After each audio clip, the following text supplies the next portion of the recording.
Council. I'd like to welcome our staff here tonight, Mr McCarthy, Mr McGraw and Mrs Phoebe, and I'd like to welcome the gallery that are here. My apologies for having my back to you, but we've got a live stream and so we need to be in front of the camera. So my apologies for that. So we will, just a couple of things I'd like to start with. It is a very busy time of the year, and I'd like to say it's just wonderful the way that the Kentish community is celebrating the end of the year and the festive season. So Raven have got their function on this Saturday. Unfortunately, Wilmot was cancelled due to illness, and Beulah and Barrington, which I attended, was fantastic to see the people from those areas coming out and enjoying their community spirit. Lower Barrington is this Thursday night, and Sheffield, we had the parade on Friday evening, and I'd like to thank Councillor Thwaites for the effort that he put into organising the parade with the Lions Club. So you had a wonderful team around you. And we also had the carols on Sunday night. So that was a really lovely night too, just the community coming together in the town hall. So, yeah, it's been a lovely month of celebration. Well, we'll begin our agenda tonight. So number one is apologies and leave of absence, so that we don't have any tonight. Everybody's here. Thank you for coming. Declaration of pecuniary and conflict of interest. Number two, I just remind councillors, if you have a pecuniary or conflict of interest in any item on the agenda, you need to declare that. Number three is confirmation of minutes. So we had the ordinary meeting, which was held on the 21st of November, and the recommendation is that the minutes of the ordinary meeting of the Kentish Council held in the council meeting room, Sheffield, on the 21st of November 2023 be taken as read and confirmed. Could I have someone to move that? Councillor Blencorn, Councillor Hughes. Are there any comments or questions that you would like to ask about those minutes?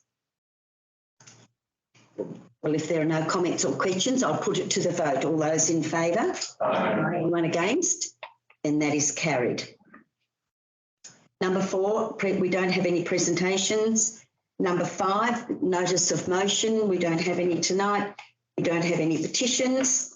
So we have number seven, which is a response to questions raised at prior ordinary council meeting. We don't have any, and public participation. Questions on notice from the public, which we don't have any either. So I'll go on to number 9, and this is public participation. Questions on notice from the public. So this is anybody from the gallery. I would like to say that if you have a question, I'd like you to just stand up and give your name and where you're from. And I would like to say that you are not able to ask a question about any planning agenda item that is here tonight. So anything to do with planning, you were not able to ask a question on. But if you've got something else, I'd like you to stand up and just give your name if you've got a question. I will do it alphabetically. Ian Anderson.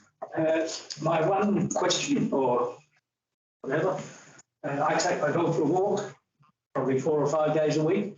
And the thing that I noticed, there's 5 toilets at the base of the Badgers and none at the Redwater Falls car park. And that seems totally silly because there's family groups come there, no toilet facilities, you can find little bits of paper here, there and everywhere. Why don't we divide 3, 2 or something like that? End of sentence.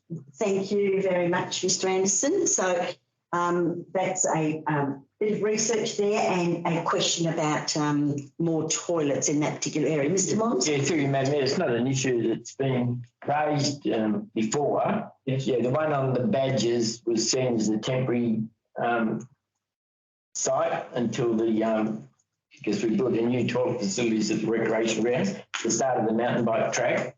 Redwater Creek, we did upgrade that, just before COVID, for the mountain biking, but also more and more people are walking there. Yeah.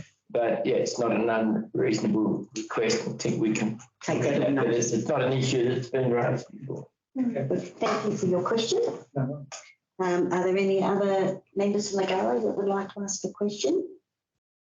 In that case, we shall move on then to number 10, Planning Authority. So in accordance with clause 25(1) of the Local Government Meeting Procedures Regulations 2015, I'm going to advise that council will now be acting as a planning authority. So our first item tonight is 10.2, and we have a development application for Nook and Rockcliffs Road, Sheffield.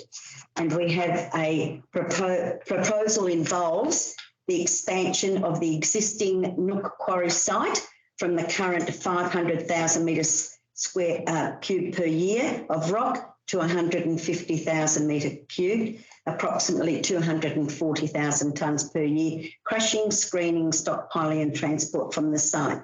The boundaries of the mining lease are not proposed to change. And we have a recommendation, and I would just like to say the recommendation is that the report by the planning officer concerning development application Nook and Rockcliffs Road, Sheffield, be received and that council approve the application subject to the following conditions, and there are 5 conditions there. Could I have someone to move that? Councillor Richards, Councillor Lane. Now I'm going to ask our planning officer, Mr. Troy McCarthy, to take us through this application. Thank you. Thank you, Madam Mayor.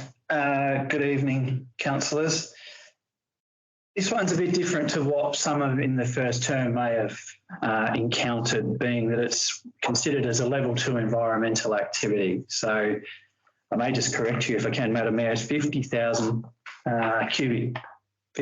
cubic metres as opposed to 500,000. Oh, that was a typing error? Was it? Yes. Yeah. If it was, that's my typing error. My apologies. So it's tripling in size, annual capacity for the site. And so basically how a level 2 environmental activity works is it's firstly assessed under the the Land Use Planning and Approvals Act, and it's approved or refused under the Land Use Planning and Approvals Act, but further assessment also occurs under the Environmental Management and Pollution Control Act, otherwise known as MCAP, if you refer to it throughout as that. So what that means is there's a load of environmental conditions associated, and those are regulated conditions. So some of you may remember Adam Gardner, our environmental officer, who used to work for council for a number of years. That's what his current role is, as are a lot of other people that work on the northwest coast here. They do regular site inspections of all of the level 2 activities. So these conditions don't go on deaf ears, so to speak. They are regularly checked. So what does that leave council to do? Well, we, as a planning officer, I take all of the environmental assessment. I take advice from the EPA because they are the higher authority. They do have a significantly more specialist team than what council does, given that this assessment alone had 3 specialist scientists and a senior assessment officer working on it. So their assessment and conditions are included as attachments, which I'm sure you've all viewed. And you'll see that there is a number of conditions related to noise, dust, vibration, all of the things that you would expect to be regulated in one of these type of activities. This one, under the planning scheme assessment, is discretionary for 3 things and minor things in regards to what has been assessed by the EPA. So the first is water supply, second is on-site wastewater management or lack thereof, and the development within proximity to a watercourse, noting that development that's within 30 metres of the watercourse is protection works to ensure that sediment and so forth doesn't unreasonably discharge into the creek, Coal Creek. So it is an existing operation. The hours of operation are proposed to expand a little bit, not a great deal. The operating noise levels are less than what's currently approved, except in one instance where they have to manufacture an earth berm. So for a very short period, it will be equal to what is currently approved under the Environmental Protection Notice, or EPN, as the EPA abbreviates. And yeah, there's a number of plans and so forth, all of which have been considered by the EPA. So We did receive 3 representations on this one, contrasting representations. One was that they're unhappy that they may not be able to develop a dwelling on the lifestyle, what we really have to consider as lifestyle lots on Morgan Road because of the size and configuration of them, even though their zoning is different. And then the other representation is that noise and vibrations impacts to an existing dwelling on Morgan Road. So somewhat contrasted, but both valid concerns nonetheless. So my responses are noted there. You'll see that I referred to the EPA assessments for the vibrations and noise, and there's also a number of conditions to minimise or reduce, we'll say, the impacts associated from the quarry. As I say, they are regulated conditions. Quite a lot to discuss with this one. I may ramble for a long time and not actually address anything that you want to ask me. So I think it's better that I ask questions around the table on this one. All right, well, I'll open it up for comments or questions. Any of the councillors like to ask Mr McCarthy a question? Yeah, I'll go. Councillor Blenkhorn. Mr McCarthy, so noise is a regulation under environmental conditions. So perhaps you might be able to tell me how a quarry is going to go 3 times up on production from current day levels. How will that be not louder than what it is now? Their operations, I don't think it says that it won't be louder now. I think what they're implying or explicitly stating in their assessment is that it will be managed in a particular fashion, i.e. earth berms and so forth, on the site to ensure that the noise level is reduced on site. So not saying it won't be louder. What we're saying is, well, what the EPA is mainly saying is that it can be managed in such a manner that they do hit that 45 dB level that is best practice under their standards, under the quarry standards. Right, just a supplementary question then. You talk about the reason why we're here tonight is because the 3 things, water supply, wastewater, and it's within 30 metres of a watercourse. How will that be managed?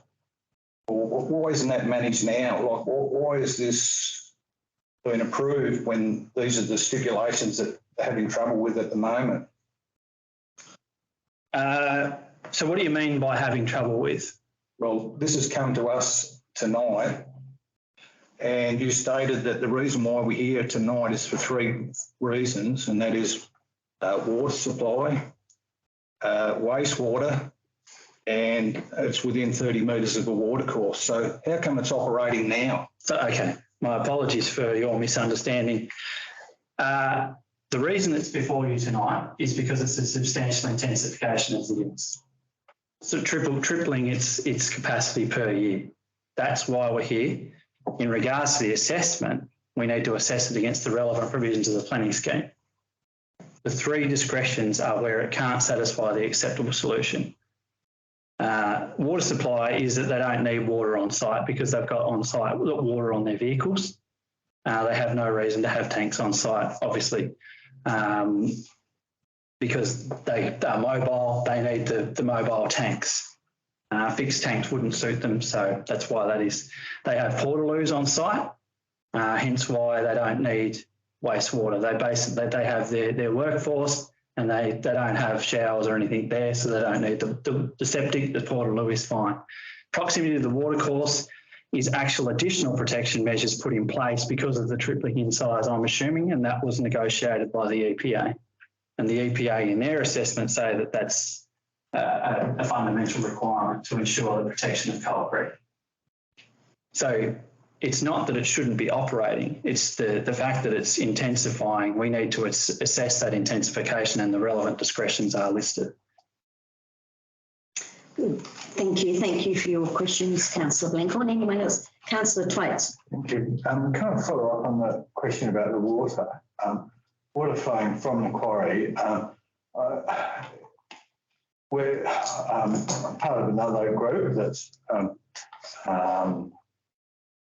working with council to protect the giant freshwater crayfish. Now, they would be in forested areas, forested creeks and things coming out of this area. What sort of monitoring is done by us or them or EPA into the future to make sure that those creeks are as pristine as they should be? Yeah, no worries. So there is an exclusion zone of 10 metres that has to be clearly marked on site. Star pickets, bunting, and clear signage on there to say exclusion zone. So there's nothing can be within 10 metres. Then there's sediment dams that need to be regularly emptied. Who does those checks? That's part of the EPA officer's role. They need to, there's conditioning in there to say that it needs to be regularly emptied. As sediment flows in, obviously it's going to fill up, but that needs to be emptied and needs to be managed on site. So to in short, answer your question, the EPA, that's their responsibility to ensure that the environmental conditioning is complied with.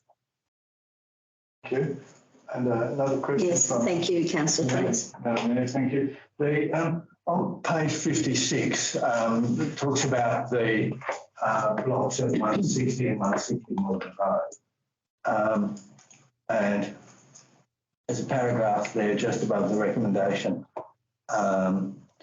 Based on the above opinion of the EPA, it's reasonable to consider that potential dwelling development on the two lots would have similar impacts on the quarry as the existing dwellings in Morgan Road. But I just wonder if you could talk about that, the effect of the lots on the quarry and the quarry on the lots.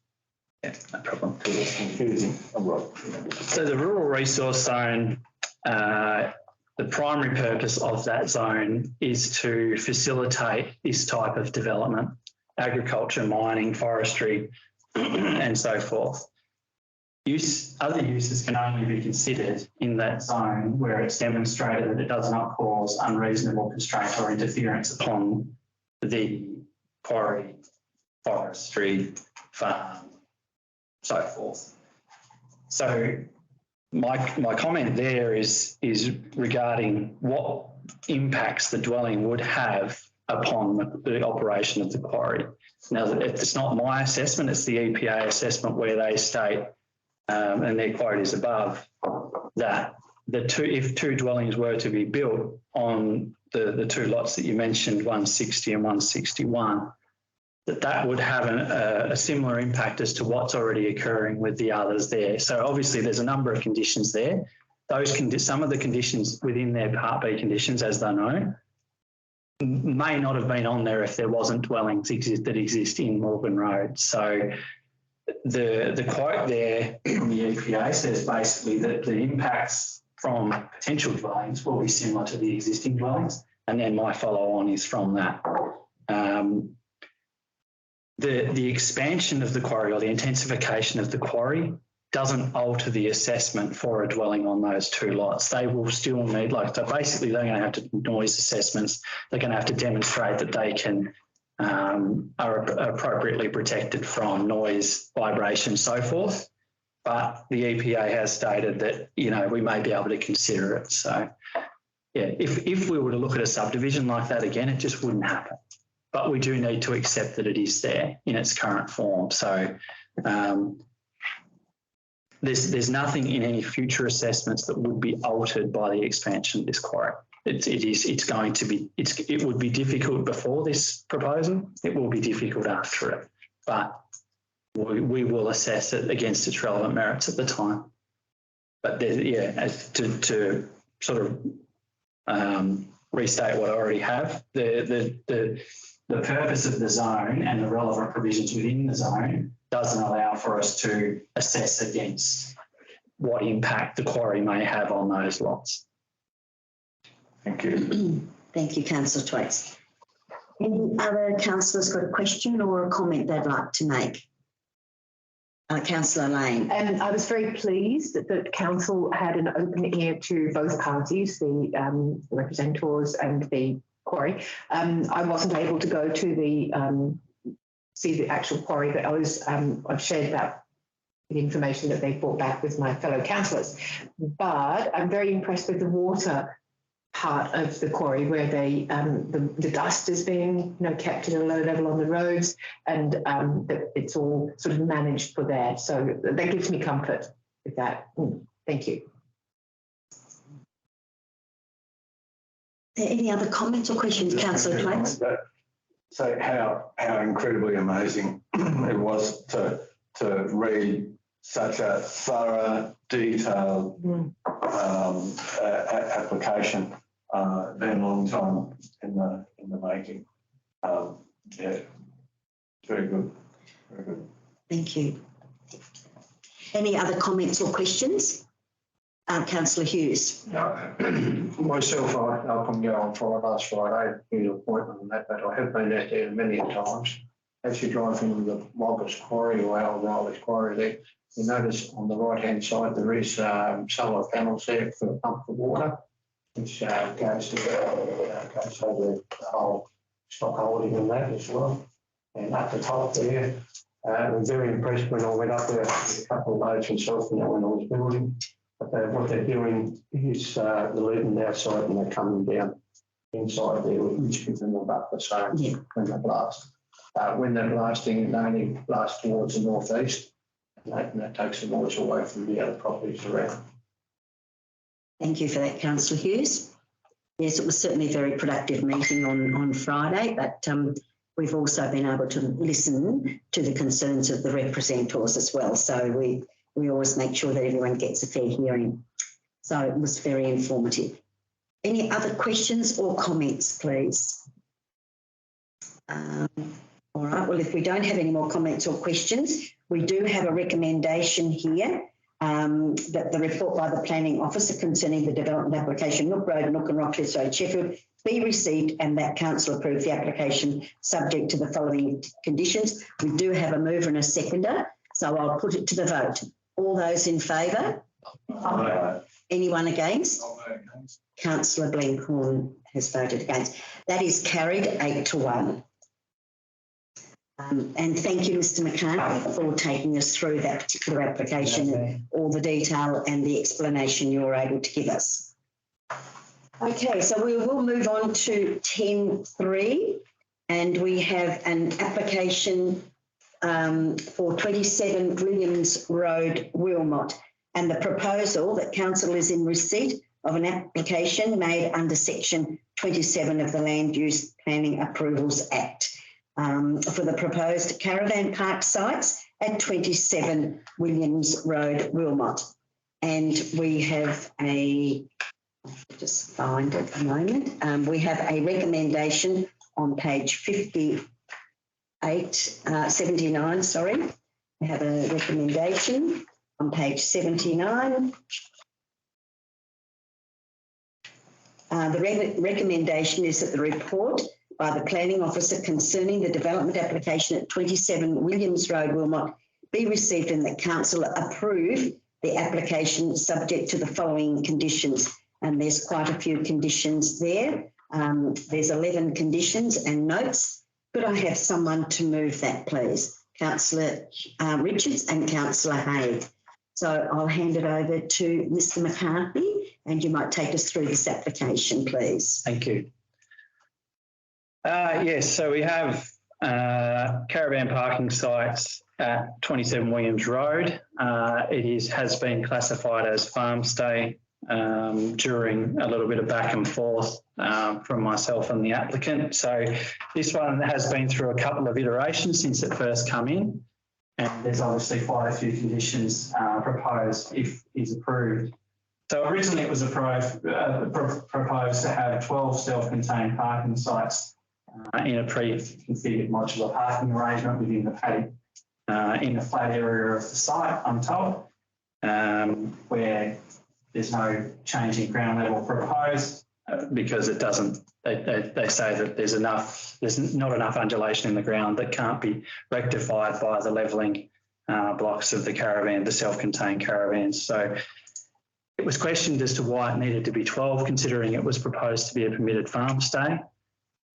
So originally it was proposed to not have any maximum capacity, so to speak, but it needs to be regulated as such. So conditioning on the permit includes the assessment to be, obviously, any permit issued to be modified to only approve 8 sites and have a maximum capacity of 16 people. There are no buildings proposed that are associated with visitor accommodation as such. However, there are 2 crop protection structures proposed, which are exempt under the rural resource zone, and that's to further justify the farm stay component of the property. Some of you may remember 256 Careys Road and the following appeal that occurred after our assessment of that. That deemed that to be a farm with 11 sheep with intent to make that 50. It's not about the scale of the farm as such, it's about the intent of the operator to earn some income from an agricultural activity. So it has to be considered as a farm stay for that, based upon what was determined at that appeal. I will just go to the representations. There's quite a few concerns in the representations, mainly associated with noise, traffic, fire danger, pedestrians,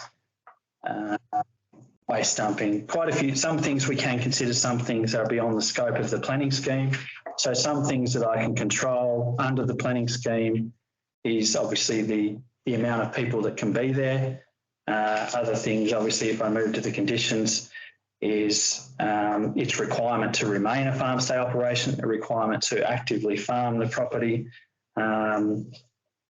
permitted users of the site, given that there's no amenities proposed, that any user of the site needs to be in a self-contained vehicle that obviously can bring its water and contain its water, maximum period of stay, requirement for a shelter belt, proximity to water courses and so forth, access and parking arrangements. I get that people don't want gravel on the areas they park their caravans, so I haven't proposed that condition. However, I have proposed that hard stand areas are used in access roads and so forth that get regular traffic. And then noise. It's a fair and reasonable condition. There's nothing in the scheme that actively assesses noise where it's not for a level 2 activity, but there is other laws, and I think it's fair and reasonable for us to stipulate those laws on the permit. And then obviously signs, building heights, so forth, just as a conditioning into compliance, so to speak. So some of that has addressed the concerns of the representatives. I would hope that the maximum capacity should reduce traffic movements, reduce noise, and I have stat decks from the applicant to say that they will be marketing it as a quiet stay, and they are prepared to work with a particular neighbour to build a fence and so forth that will reduce the impacts upon him. So, yeah, this one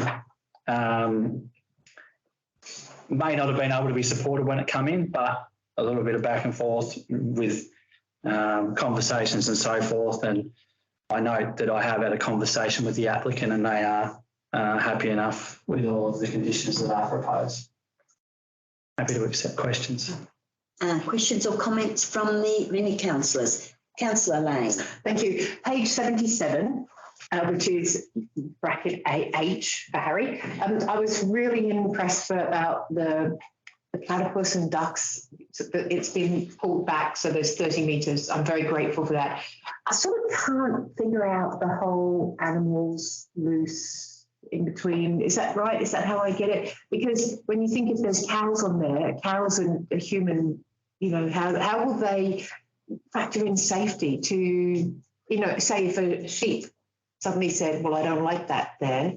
How is that? Yeah, look, I don't think they're proposing to have the livestock in that paddock when the peak periods of caravans are there. And if they need to have livestock in that paddock, I would expect that they'd fence it off. And it would be logical to do that, but that's not something I can condition. But I do get your concerns, Your Councillor. insurance is good because that's just that concerned me that within that area, which would be so exciting if I was from the mainland and see all these like my doorstep. Ducks maybe, but not a massive cow. Young cows especially. Older cows may be quite tolerant, but younger ones maybe not so. Okay, we can't. Thank you for that. No, look, I don't think so. Look, we could put another condition on to say that if any livestock is to be kept in the paddock that contains visitor accommodation, the visitor accommodation is it would be fenced. Yeah, I think probably it's already been thought of, but I just wanted to voice it. Thank you. I'll leave it. If anyone wants to amend the motion, I'll let them. Okay, Councillor Twaits. Thank you, Madam Mayor. On page 66, the development standards are listed there. And I must have different page numbers. I printed directly from the agenda. okay, well, it's point 26.4.1. Oh, yeah. Suitability of the site for lot and plan of plan for development. But the objective states there, minimum properties of the site needs lot and plan subdivision. So A, provide a suitable development area for the intended use. B, provide access from a road. And C, make adequate provision for a water supply and the drainage and disposal of sewage and stormwater. And that's what the objective is. But someone's sort of sidestepping that whole objective by just saying, oh, they can do it themselves. They can do it themselves. I don't want to do that, so they can do it themselves. They can bring their own water, take their own sewage away, take their own rubbish away. And that, to my way of thinking, they're not meeting the objectives of that this section. So, yeah, no, look, I accept your opinion, Councillor Thwaites. If I may put it a different way, so the site or a plan or a lot on a plan of subdivision is the site in its entirety. The planning consultant, as was identified with one of the representatives, identified that site does have a water supply. That site does have an on-site wastewater system and it does have provision for stormwater, given that there's a house on the site. So that this isn't a use standard. It's not a use. It's not a standard that's associated with the use as such. It's a development standard. This particular development standard doesn't relate to the proposed development. It relates to the site itself. I fully accept what you're saying because I somewhat agree, but the fact that they have proposed it as self-contained vehicles only, one could argue, of which I tend to accept, that they have appropriate water supply and wastewater management within the vehicles that they arrive and leave in. Yes, Councillor Twaits. It's a fair way from there to any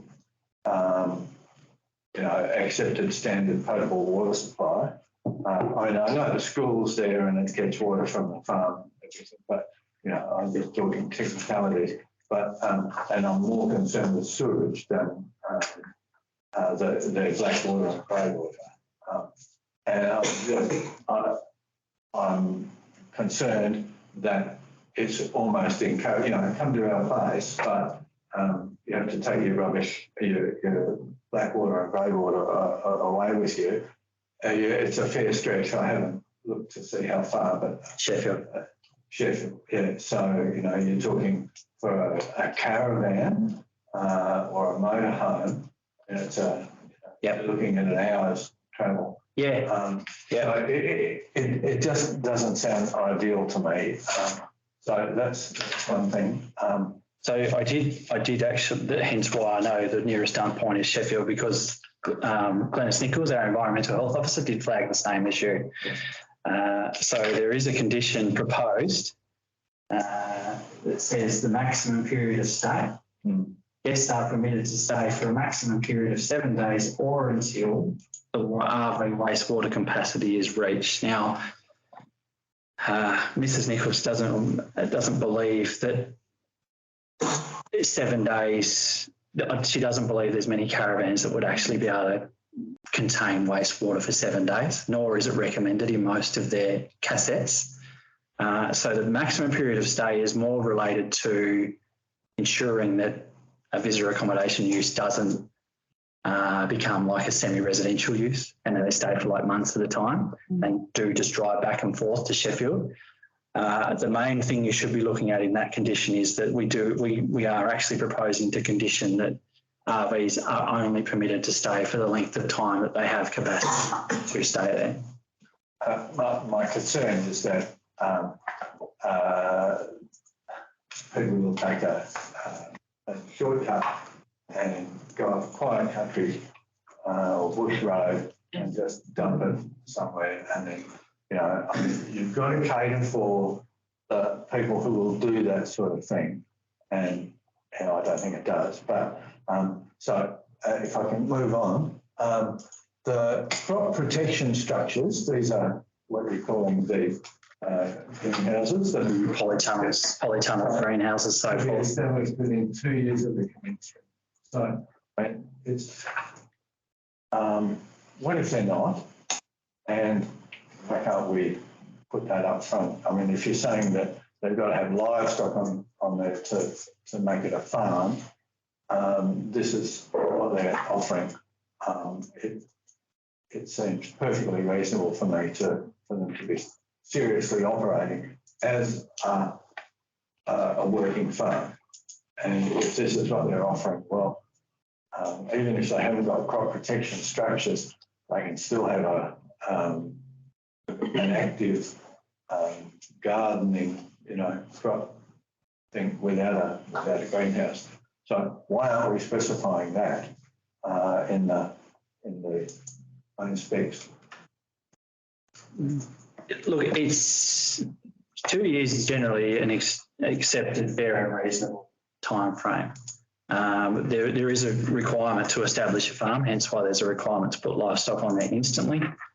I understand that the applicant is relying upon some visitor accommodation income to build the crop protection structures. However, that is a time frame that I decided to recommend, and it can be altered by a proposed amendment to that motion.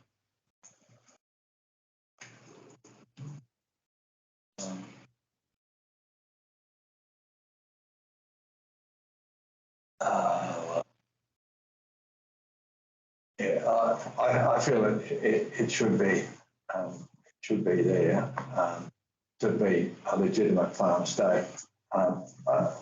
If I could make a comment, Madam Mayor, yes. I had a look on the farm stay application, and the process seems to be almost sending something that you could get from a cornflake packet. It seemed to be pretty simple to get your accreditation as a farm stay. So I'd like to see that as a part of the condition. I mean, they don't have to have a crop protection structure to grow carrots, to grow beans, to grow peas, to grow lots of crops that farmers grow out in the open. I don't see why they can't. So, Councillor Twaits, would you like to make an amendment to the motion? Yes, but I haven't got any words to that effect. I just believe that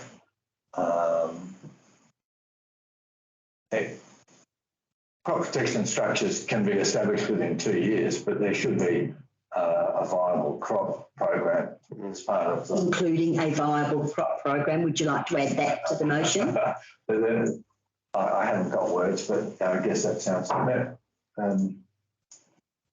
What about Ms McCarthy? Would that be an addition that you would say viable for the motion? If we work on, so it's part of condition 2. 2, yes.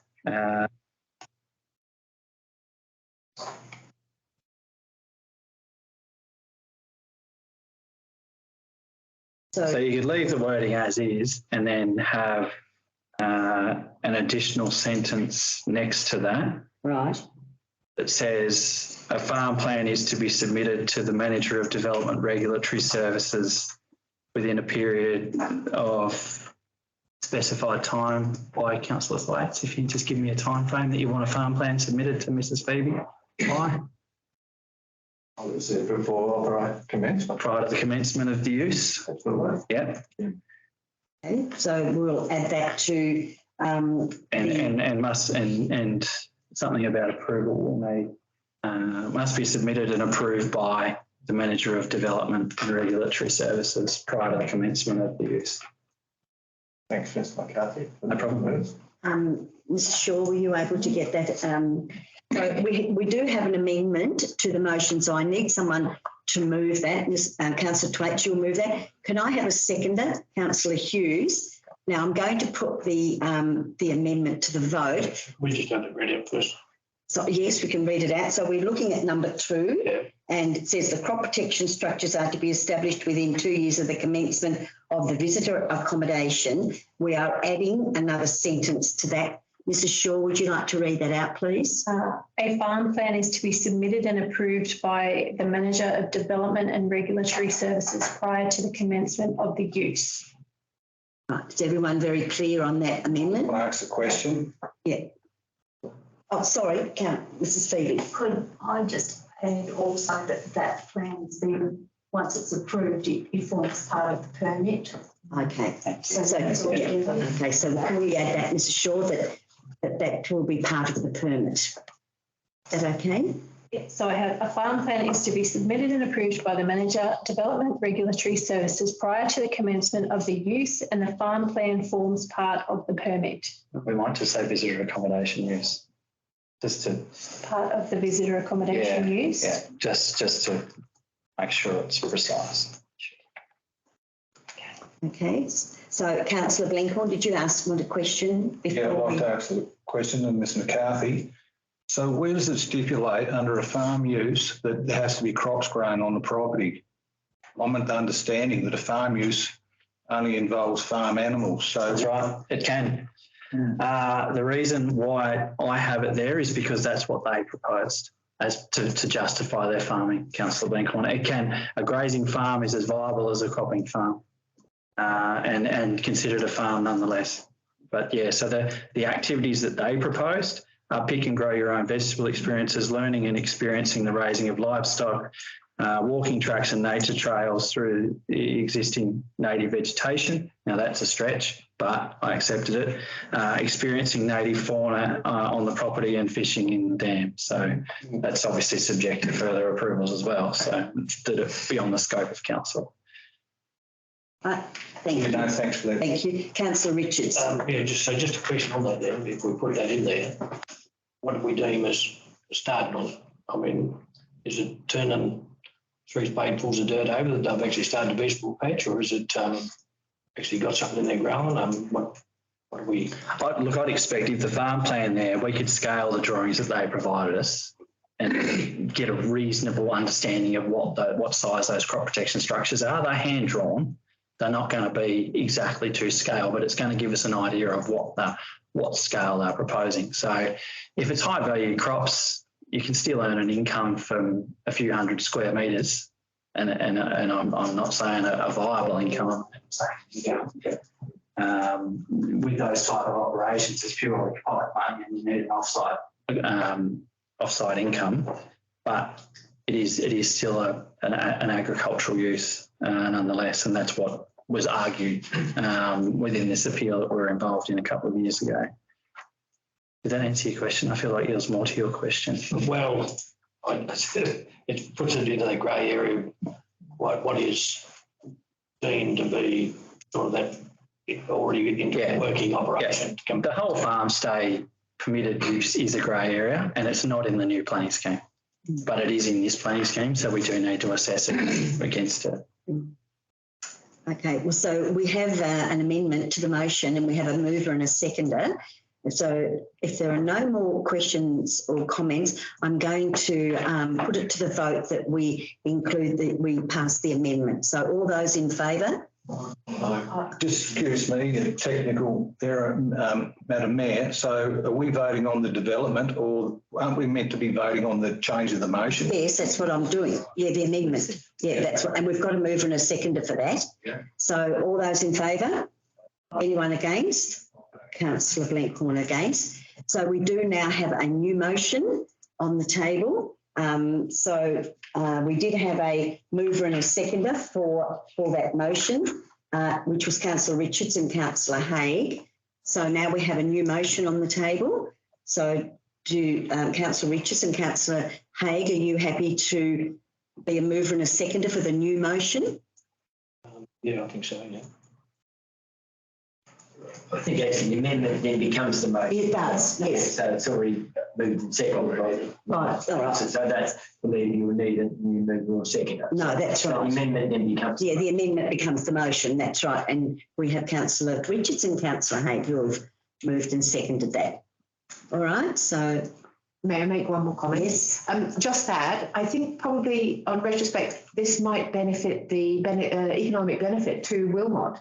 Having people at this facility may well bring more income into the ability to maybe get coffee shops, you know, get Wilmot back into that lovely economic benefit. So it's good.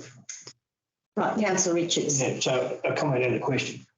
Thank you very much, Mr. McCarthy, for working through this with the applicant. I don't reckon it's been a really easy situation. Just on the signage though, where are they proposing the signage? Because, you know, as you know, this is off Lake Barrington Road on that sharp corner. Yep. Is there going to be signage like once you come off the road, you know, or I mean, there's The signage, as I understand it, it's not proposed. It didn't form part of their application, hence why I've gone with an exempt sign. So the reason I've conditioned an exempt sign is more of an informative condition to them to say, you didn't propose a sign, but you're probably going to need one. So this is what you can do.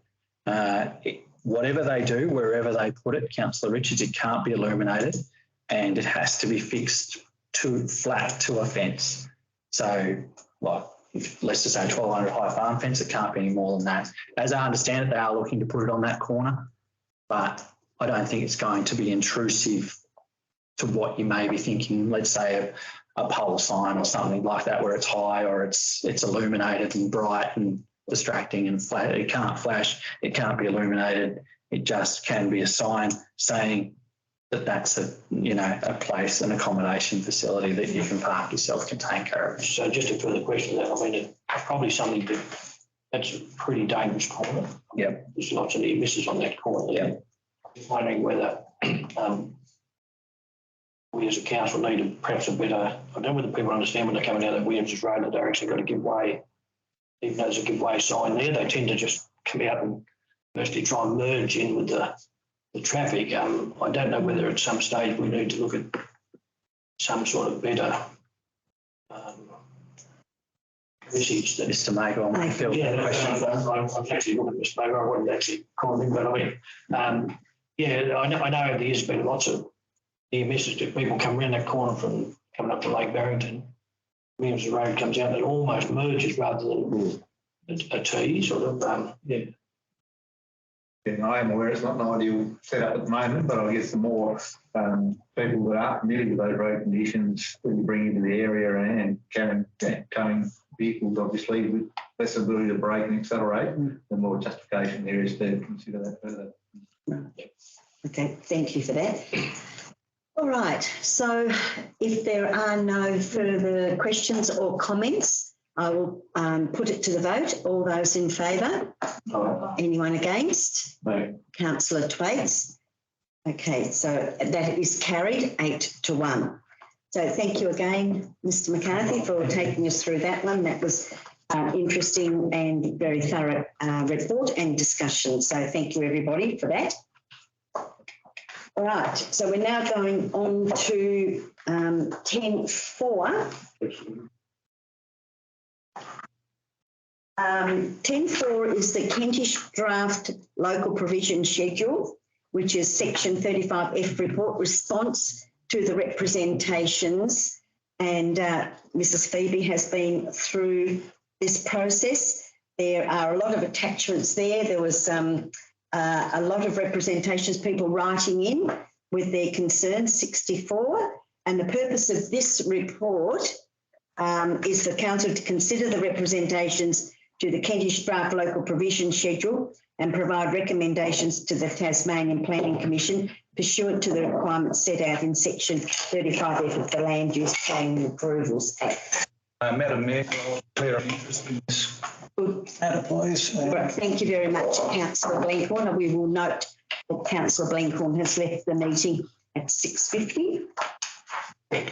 So we do have a recommendation that the report by the Planning Authority report dated the 19th of December be received and endorsed as the Planning Authority report pursuant to section 35F of the Land Use Planning and Approvals Act 1993, and that council delegates to the General Manager its powers and functions to modify the report submitted under recommendation 1 if a request or a direction for further information is received from the Tasmanian Planning Commission, and represent the Planning Authority at hearings of the Tasmanian Planning Commission pursuant to section 35H of the Land Use Planning and Approvals Act of 1993. Just before I ask for somebody to move and second that, we have workshopped the local planning schedule quite a bit, and we will have Joe Oliver online now. Welcome, Joe, to our meeting. And this is not the final decision. This is purely what the recommendations say is to endorse the Planning Authority report. There will be further hearings in February, on February the 29th in Hobart, and there will be hearings up here from the 4th to the 9th of March. So there will be more opportunity for anyone that's concerned or wants to ask questions about this. There will be more opportunity next year. So tonight we're just endorsing the Planning Authority report, and I would like to ask someone to move that. Thank you, Councillor Dickinson. Seconder, Councillor Hughes. And I'm going to open it up for discussion now and hand it over to Joe Oliver, who's going to take us through this process. Good evening, Joe, and thank you for joining us tonight. Thank you, Madam Mayor. I'll just outline a brief summary of the process, although you've already, to a large degree, summed up the process we've yet to follow. Council, as you pointed out, the Council's report under section 35F is the consideration of all the representations made under the criteria of the Act, and any relevant strategies such as the regional land use strategy. And it basically forms a recommendation to the TPC of any modifications that the Council considers warranted in response to those representations, or if in fact the Council considers that no change should be made in response to those representations. In terms of its recommendation tonight, the report you have before you is my professional recommendation to you, and as you've noted, Madam Mayor, we have workshopped a number of issues that proved to be a little bit difficult when we did the deep dive into it. What's really good about public notification of a planning scheme is that I think the more representatives you have, the better.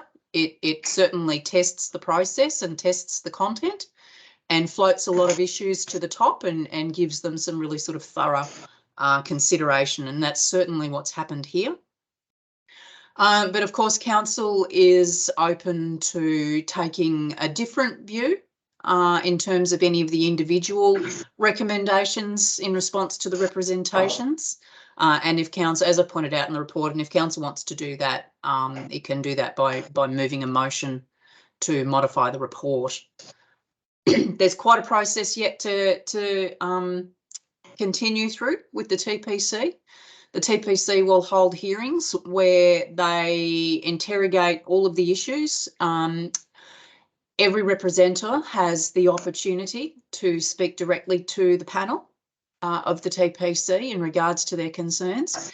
The expectation on the planning authority is that they will be there to answer to the position it holds and to provide any opinions on or potential modifications or answer any questions that the panel may have.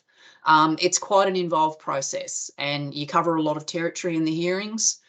For the purposes of informing any representatives that may be listening tonight, it's a very informal it's statutory, but it's informal. It's not like a tribunal hearing. They're very conversational, and you have some really good conversations and discussions about the best sort of land use outcomes and regulation, in my experience. So it's not a process to be afraid of. It's a really good process, and this is sort of part way through. But certainly we're getting into the sort of the meaty side now, where everybody that has made submissions is now involved in those conversations quite thoroughly. Right. Thank you, Jo. So anyone got any comments or questions that they'd like to ask Jo? Or Jo, have you got anything else that you want to add to your report? Probably not to add to the report, but just to note that I summarise, there's a whole range of issues that representatives submitted on, from sort of general public interest matters to their own personal property interests. There's nothing, that's quite appropriate under the legislation, and council's obliged to consider it all. It's quite a journey across all of them, but it certainly gives you a good detailed appreciation of the nature of the regulation that's going to ensue with the new planning scheme. Well, there was certainly 60 days when anybody could come in or ring up the planners and have a discussion with them about any concerns they had. So the process has been open and transparent, and, we've been very happy about that. So I guess this is just tonight to endorse the Planning Authority report. So any comments anyone would like to make? Councillor Twaits. Thank you. I don't know if you were listening into our meeting earlier, but the subject of the houses next to the Nook Quarry at 160 and 161. Morgan Road. They're both vacant, and they're included as recommended for transfer to rural living zone D. I think. Yeah. I know that from speaking with the quarry owner there last week, he was concerned that if that was changed to rural living zone D, it would be easy to subdivide those properties. It would be easy to have residential on those properties, and his fears were for the quarry, and I wonder if you could comment on that, and if it's too late to have those changed to more of a direct translation of the rural resource that they currently code. Okay, so I didn't listen to the item, but I have had a look at the EPA's Part B conditions that are included in the agenda for this evening, and their consideration of those two adjoining titles. So the assessment work that was undertaken for the quarry and was scrutinised by the EPA has determined that there is no more likelihood of a noise nuisance on those properties than the adjoining dwellings just slightly to the south on the adjoining lots to those. I note that there are blasting restrictions in the Part B conditions that basically requires the quarry operator to control any blast fume so that it doesn't create a nuisance on adjoining land. That's very standard for the operation of quarries that blast. We're dealing with a legacy issue here, but helicopter view, when you look at the application of zoning to land, I keep referring to the concept of consistency, zoning land uses that look the same consistently, because zoning is about the use that happens on that land, not so much about the management of a reflection of development provisions either on that land or on adjoining land. The difficulty when you've got legacy issues that there is, or maybe some history of conflict between the two, is which prevails. In this case, both prevail. They both have equal rights. So the quarry is under instruction to control your activities not to cause a nuisance on adjoining land. An assessment has been done for the quarry intensification that has determined that there's not likely to be a nuisance on the adjoining land. And so when you look at the pattern of those lots in this cluster, my recommendation ended up landing on the side of consistency, because it's really hard. It is really difficult to go into a TPC environment arguing for appropriate zoning when you're inconsistent in the application of that zoning.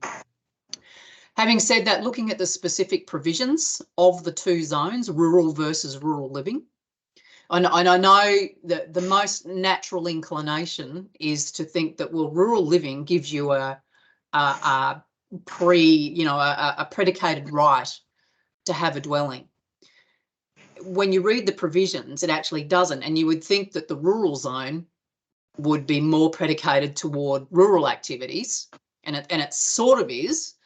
But under the TPS, it gives residential a reasonably free ride as well. So there is no direct translation from your interim scheme in the rural resource zone to either rural or agricultural or rural living. They're just the zones in terms of names don't match in terms of the way that they're dealt with in the TPS. So I sort of keep saying that there is no such thing as a translation, because the two schemes operate completely differently. So in terms of the way that the zones operate, if those two northernmost blocks were hived out and put into the rural zone, they would be subject to one use standard, which basically considers whether discretionary uses will confine or restrain uses on adjoining land.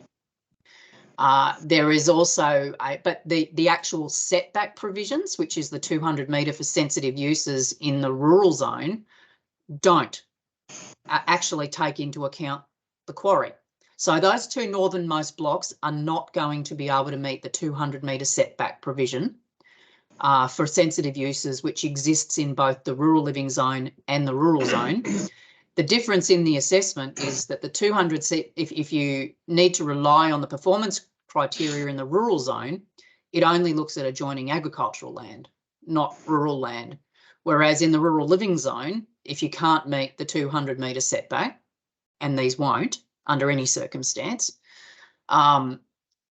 it actually looks at both the uses, current existing uses in both the agriculture and the rural zones. So, and that's what I was sort of saying in the report.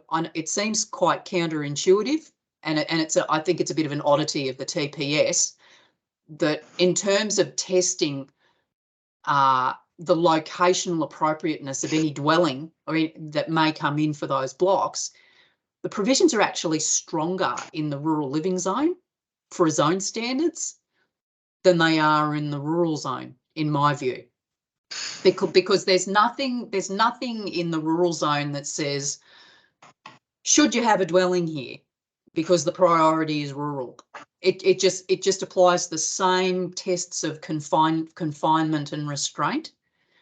So it's sort of it's a bit like falling off a fence on one side or the other. And I fell off the fence on the side of rural living. One, because ironically the provisions are actually a bit stronger in testing that relationship to the quarry.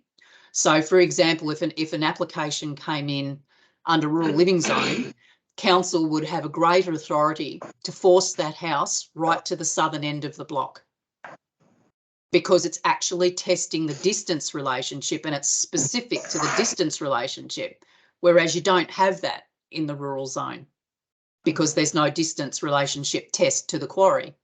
I know it sounds weird, but it's just sort of the way it falls out. Of course, the other thing with rural zoning, and this is a matter that we've raised in several locations that are clearly rural residential, and we've discussed in workshop, is the plethora of uses, industrial type uses that the rural zone opens up available to land that can't be contested. And any of those uses on this land would be required to take access through the middle of a clearly rural residential area. So we've taken a consistent position that in many rural residential areas throughout the locality that's not an appropriate use in those locations for those reasons. And that's influenced a lot of the positions that we've discussed, and certainly the recommendations that I've landed on. Under both of those, under either zone, the attenuation code will still apply to any dwelling that comes in on those blocks because of the attenuation distance around the quarry. So that is the same irrespective of which zone it's in. But when you go down to the zone criteria, I just think it's a stronger test of the relationship and more power to be direct, more give stronger direction around where you would want a dwelling located under the rural living zone than under the rural resource zone. And then the zoning arguments are much more consistent with many other areas, all of the other areas actually. So it's a consistency versus strength of test is why I've landed where I have. Noting it's not an easy one, and it's a bit of a difficult legacy issue to deal with no strong guidance anywhere, in the system as to which way you should land. But certainly if councillors feel like, irrespective of my advice, if you consider that the signal is better under the rural zone, irrespective of the technicals, it's certainly within your purview to make a motion to amend that. I certainly wouldn't recommend that you move a motion to change the whole entire cluster to rural zone, because I would really be concerned about those inappropriate uses landing in that area on all of those lots. Right. Okay, thank you very much for that detailed answer, Jo. It certainly gives us a different perspective of what we're going to be thinking about, especially that area there, because it involves the blocks of land and the quarry as well, you see. Yeah. Okay, any other questions or comments? Because it certainly is a long process and it's very detailed, and it's a lot to get our head around, especially when we read all the letters that have come in, the representations. Councillor Richards. Sir Oliver, you've confused me more than ever, I suppose, because it's nearly like getting 6 miles each way. I do have concerns with those 2 blocks. I really do. I think, if we go down the track of the present proposal, is that somewhere down the track it's going to cause maybe headaches for the council, in a few years' time or 10 years' time or whatever.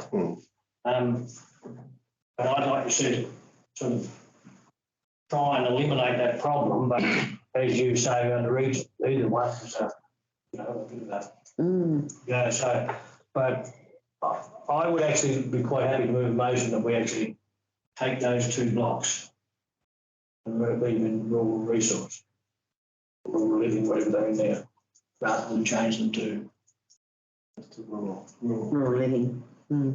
So No. your comment, Yeah, rural, yeah. your comment, Joe?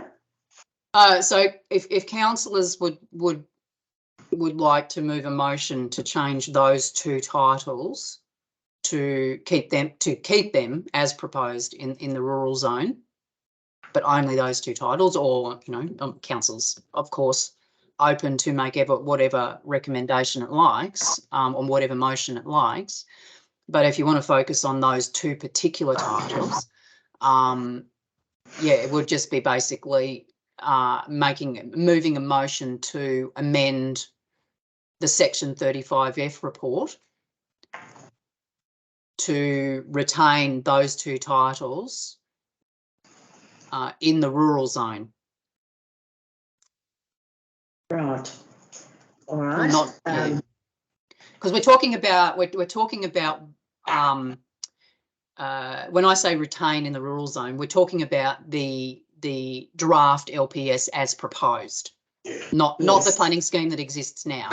No. We're talking about the draft LPS as proposed. LPS. Yes, is essentially you'll be modifying. So what the eventual recommendation that will be put to the TPC is that all of the titles in that cluster, except not including those two, so we'd name up the others, are to be modified to go to the rural living zone. Yeah, and so the other two just stay as originally proposed. Right. So. Well, I guess a summary of what you suggested before, though, keeping in the rural living, actually, if you put them in the rural living, it gives you more control over the location of the house, etc. And also you run the risk of some industrial type activity going in there, which may then upset some of the neighbours. That was, I think, a summary of what you said before. So just so you understand what you're voting on. Yeah. So if I could make an observation, councillors, on the basis of the EPA assessment of the intensification of the quarry, they've essentially concluded that it is unlikely that the activities of the quarry are going to cause any nuisance. So there's an assessment report that's now in the public realm by an expert body that is essentially saying it's not anticipated that there's going to be any problem. So in terms of the use test in the rural zone, it just says don't confine or restrain activities on an adjoining title. Whereas, and so all the proponents got to do is get a copy of that report and waive it with their application and say, well, here you go. Here's an assessment report that says we're not going to confine or restrain. Whereas with and this is the great irony of it, whereas the setback provisions in the rural living zone, because when you can't meet the 200 metres, and they're not going to, the criteria are stronger in terms of the locational relationships between two uses. So it would be reasonable for a council or a planning authority to conclude that any dwelling on those properties should be located to the furthest extent possible away from the quarry. That is not, that type of conclusion is actually not backed up by the use provision in the rural zone. So they can basically say, well, here you go, we're not going to confine or restrain, there you go. Whereas there's tighter tests of location for sensitive uses in respect of adjoining uses, in terms of the relationship across the boundary. So what I'm essentially saying is you've got more power under the rural living zone to force a house to the furthest extent possible away from the boundary with the quarry than you do in the rural zone. That's the great, that's the great conundrum and the great irony of the way those TPS provisions are constructed. And under the rural living zone, you don't have a risk of inappropriate uses coming in because there's tests of residential amenity. So I absolutely understand your concerns, but we're stuck with a quirk of the TPS you know, that the state government boffins in their infinite wisdom have not really anticipated properly. Yeah, it's probably something that is, you know, part of the SPP, you know, review, but we haven't seen what any of that looks like yet. So as things stand, there's more power to separate the two under rural living than there is under rural, I guess is the absolute blunt message. I was going to say, for some clarification for particularly the new councillors, several years ago, council rejected a house to be built on one of those lots, and yeah, that case was lost, and in fact, all costs were found against council. That person or the landowner subsequently sold the land, so I think the person then bought it, I guess in good faith, that they would be able to build a house on it. So I think what Mrs. Oliver's saying, given that situation, probably given our previous decision that there ought not be a house put on there, if you're going to put one on there, you ought to have as much control as possible over where it goes. You want to get it as, yeah, you want to get it as far to the south as you possibly can. And also to qualify, rural living D, there's no capacity for subdivision. Oh, so we're only talking about one house on either block and the ability to force them as far to the south as you possibly can. And that will have any impact on the quarry itself. So I think that's been a concern. The operation of the quarry would be affected if it was rural living. And that's the interesting thing. I mean, you've just had a look at what the EPA look at when any intensive. It wouldn't matter if it was rural zone, rural resource zone, you know, even general residential zone. The quarry is subject to exactly the same assessment provisions and environmental provisions under the MCA, irrespective of what zone. So it makes no difference to what the quarry would have to do or what's considered. And you'd see from the assessment that the EPA actually assessed that adjoining land, those two blocks, as though there would be a house on them. Right. Yeah. That's actually named up in their report. Councillor Richards. So just a question on that. With the previous application, the EPA don't think it'll be a problem, but what if there is? I mean, it's right for them to say they don't feel it'll be a problem, but you know, I don't know, a year or two down the track and it doesn't quite stack up as the EPA thought, and someone build a house on one of these properties, what would the implication be then? I mean, is it a problem where the quarry may have to downsize or because of... Yeah. So in response to that, if you look at the conditions just placed on the quarry, the Part B conditions under your prior item, the EPA have conditioned the quarry that they cannot cause a nuisance on adjoining land. Now that is actually applied to all quarries everywhere. And obviously quarries in the middle of several thousand hectares of state forest don't obviously have the same implications as quarries that are located near other people's dwellings. And that doesn't matter where, that also holds whether it's an agricultural operation and a dairy or a house or anything, those adjoining landowners are entitled not to have a nuisance created on their property by somebody else's use. And that's a fundamental thing that underpins the MCA.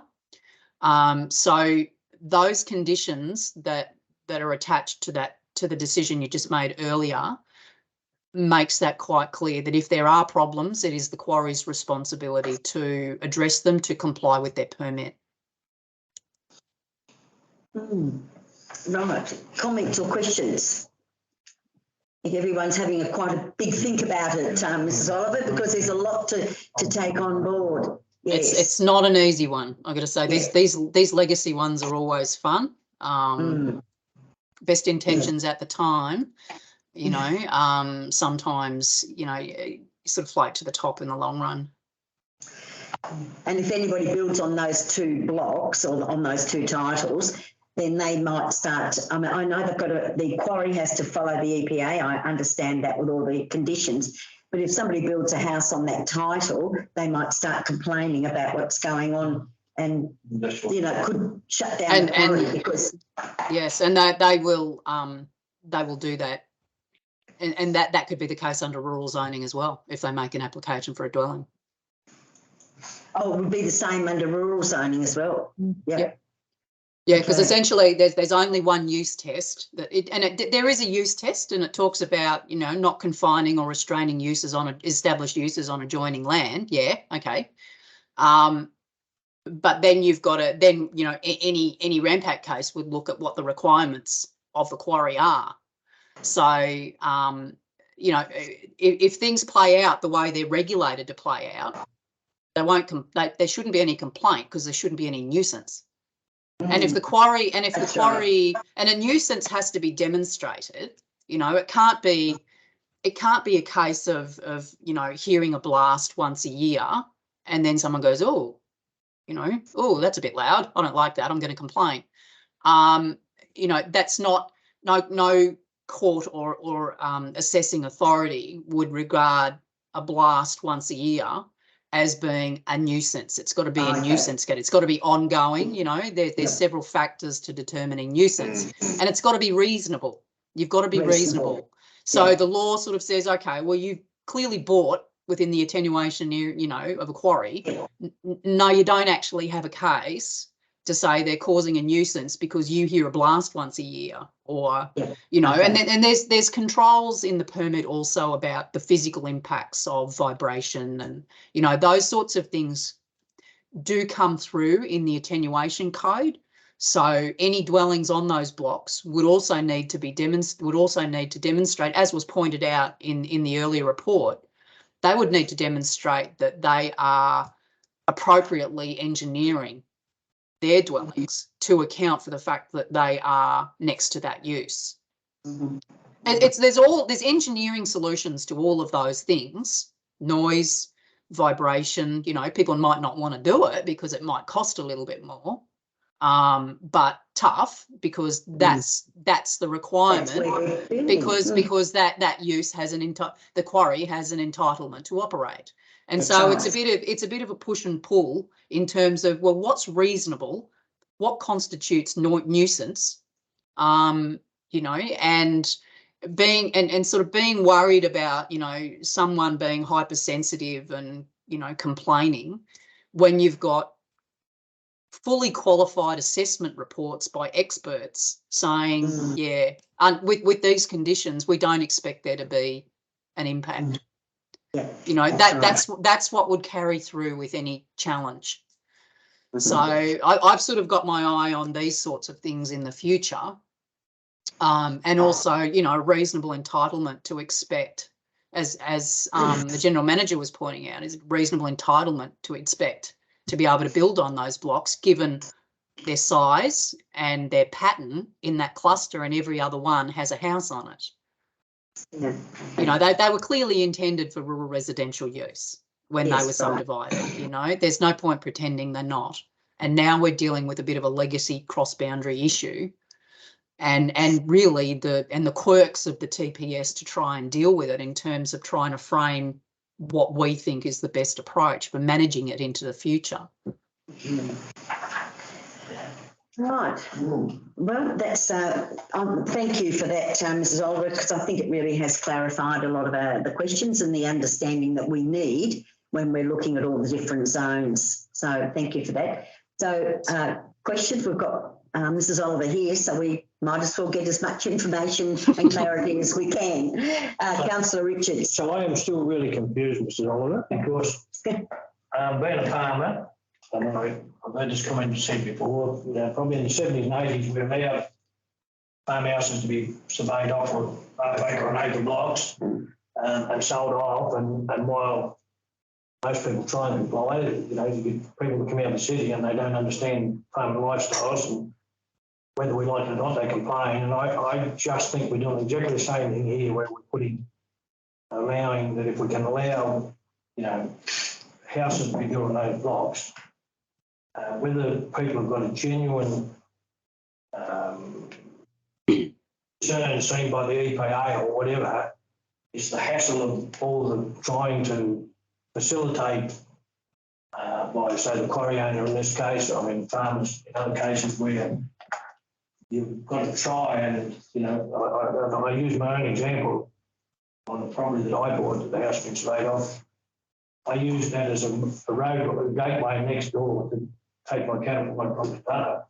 When new owners come there with dogs, I actually have to shift that gateway about 300 metres because you couldn't get the cattle anywhere near that gate and the house with dogs there. So it's a problem that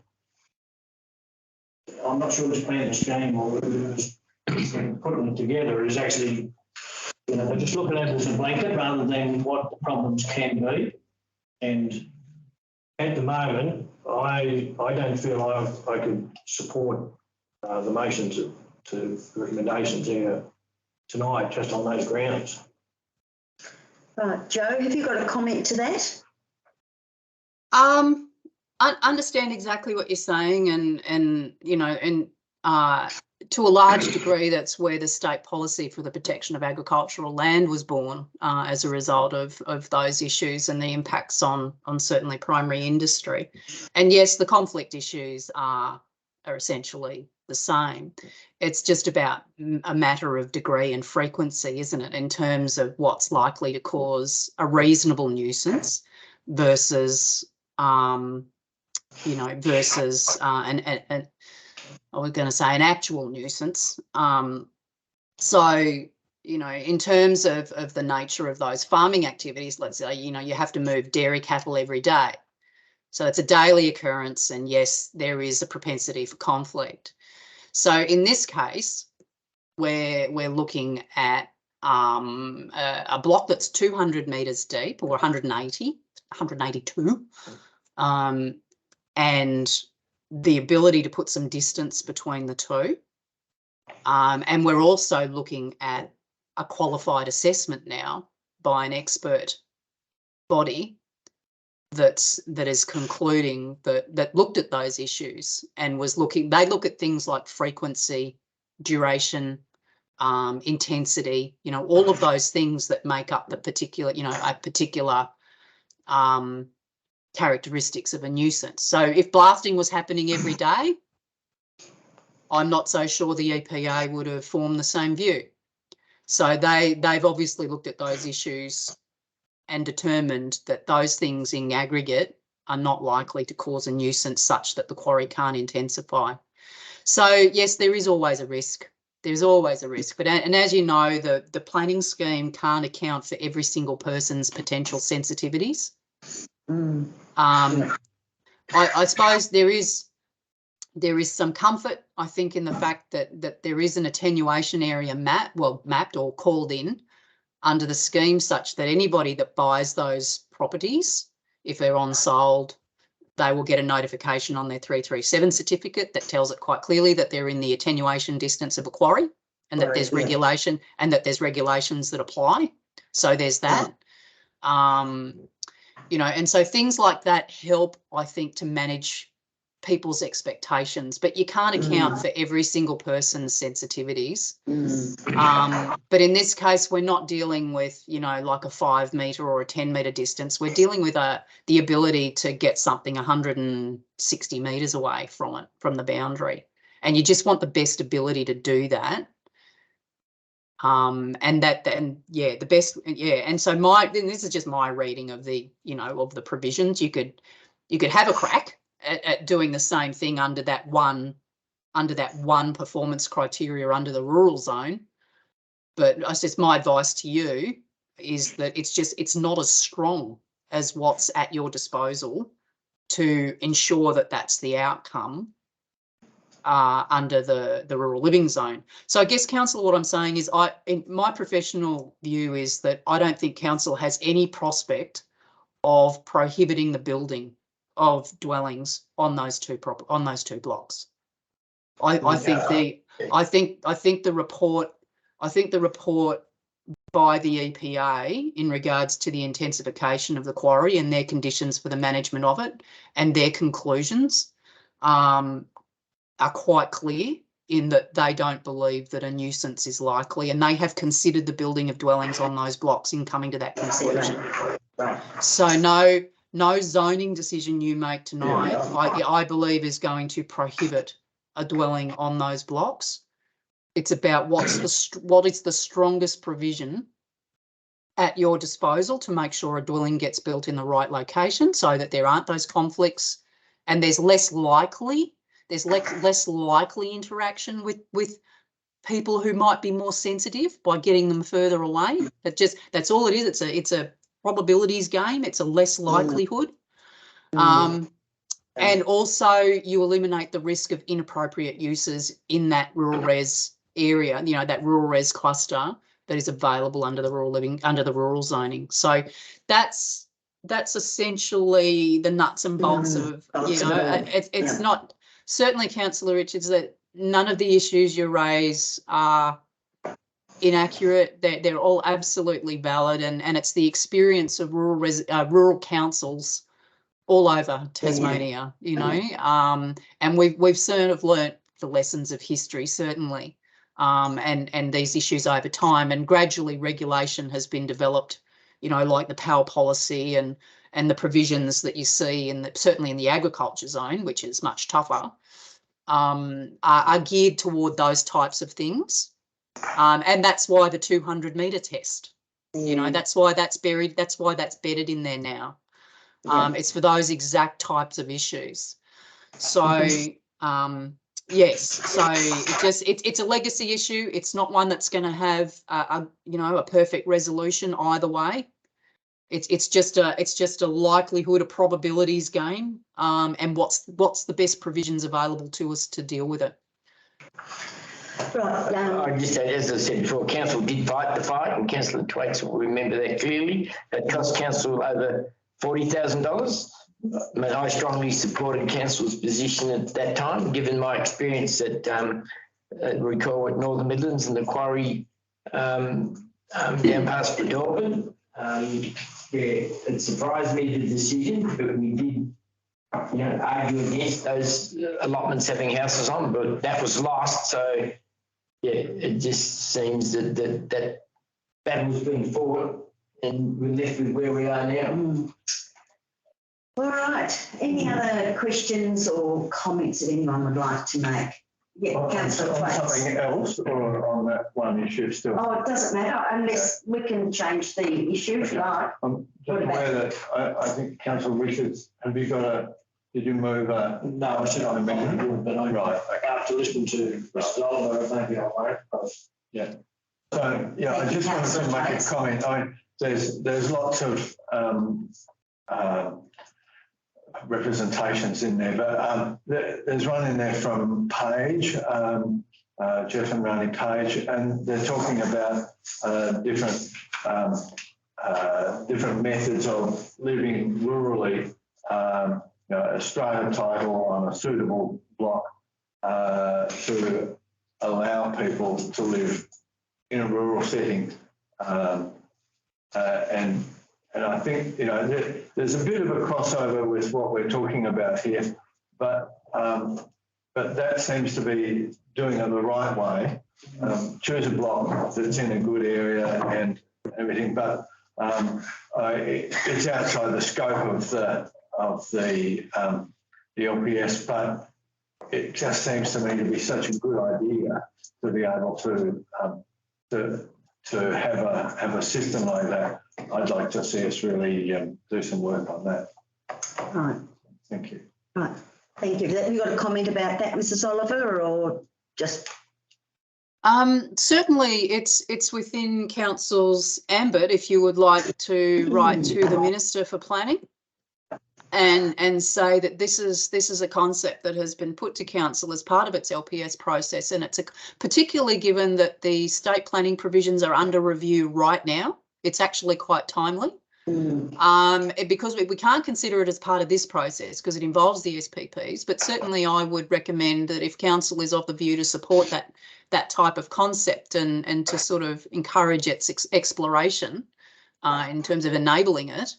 I think now is a good time that council can, of its own accord, write to the minister and encourage a look at that type of ability to have some dwellings in a rural area. Tasfire will fight it tooth and nail for sort of obvious reasons, because they're very anti-rural residential, so they certainly would not want to see any sort of intensifications. But we're in the midst of a pretty significant housing crisis. That's a crisis. And there may be some good sites, you know, on periphery of settlements that might be rural in nature but not high risk. Do you know what I mean? Or rural in zoning that would be really worth exploring for some innovative, you know, even short-term solutions. Thank you, Madam Mayor. Thank you, Councillor Thwaites. And I think we just need to keep in mind also that we're not signing off on this tonight. We're still in the process, and there will be hearings in February and March. So, you know, there's further discussion that will be taking place, which is really important. And through Madam Mayor, what I might actually also point out is that in terms of the process, like with the Nook quarry and the recommendation issue, any change to rural living zoning would actually go through a process of substantial modification. So there's no way that you're going to come out of this particular first iteration of the process with all of those lots going down to rural living zoning. That will go through a further, if the TPC are of a mind to support it, I might add, they might not, and they will thoroughly interrogate the issues. So before any change of that nature happens, that would be regarded as a substantial modification.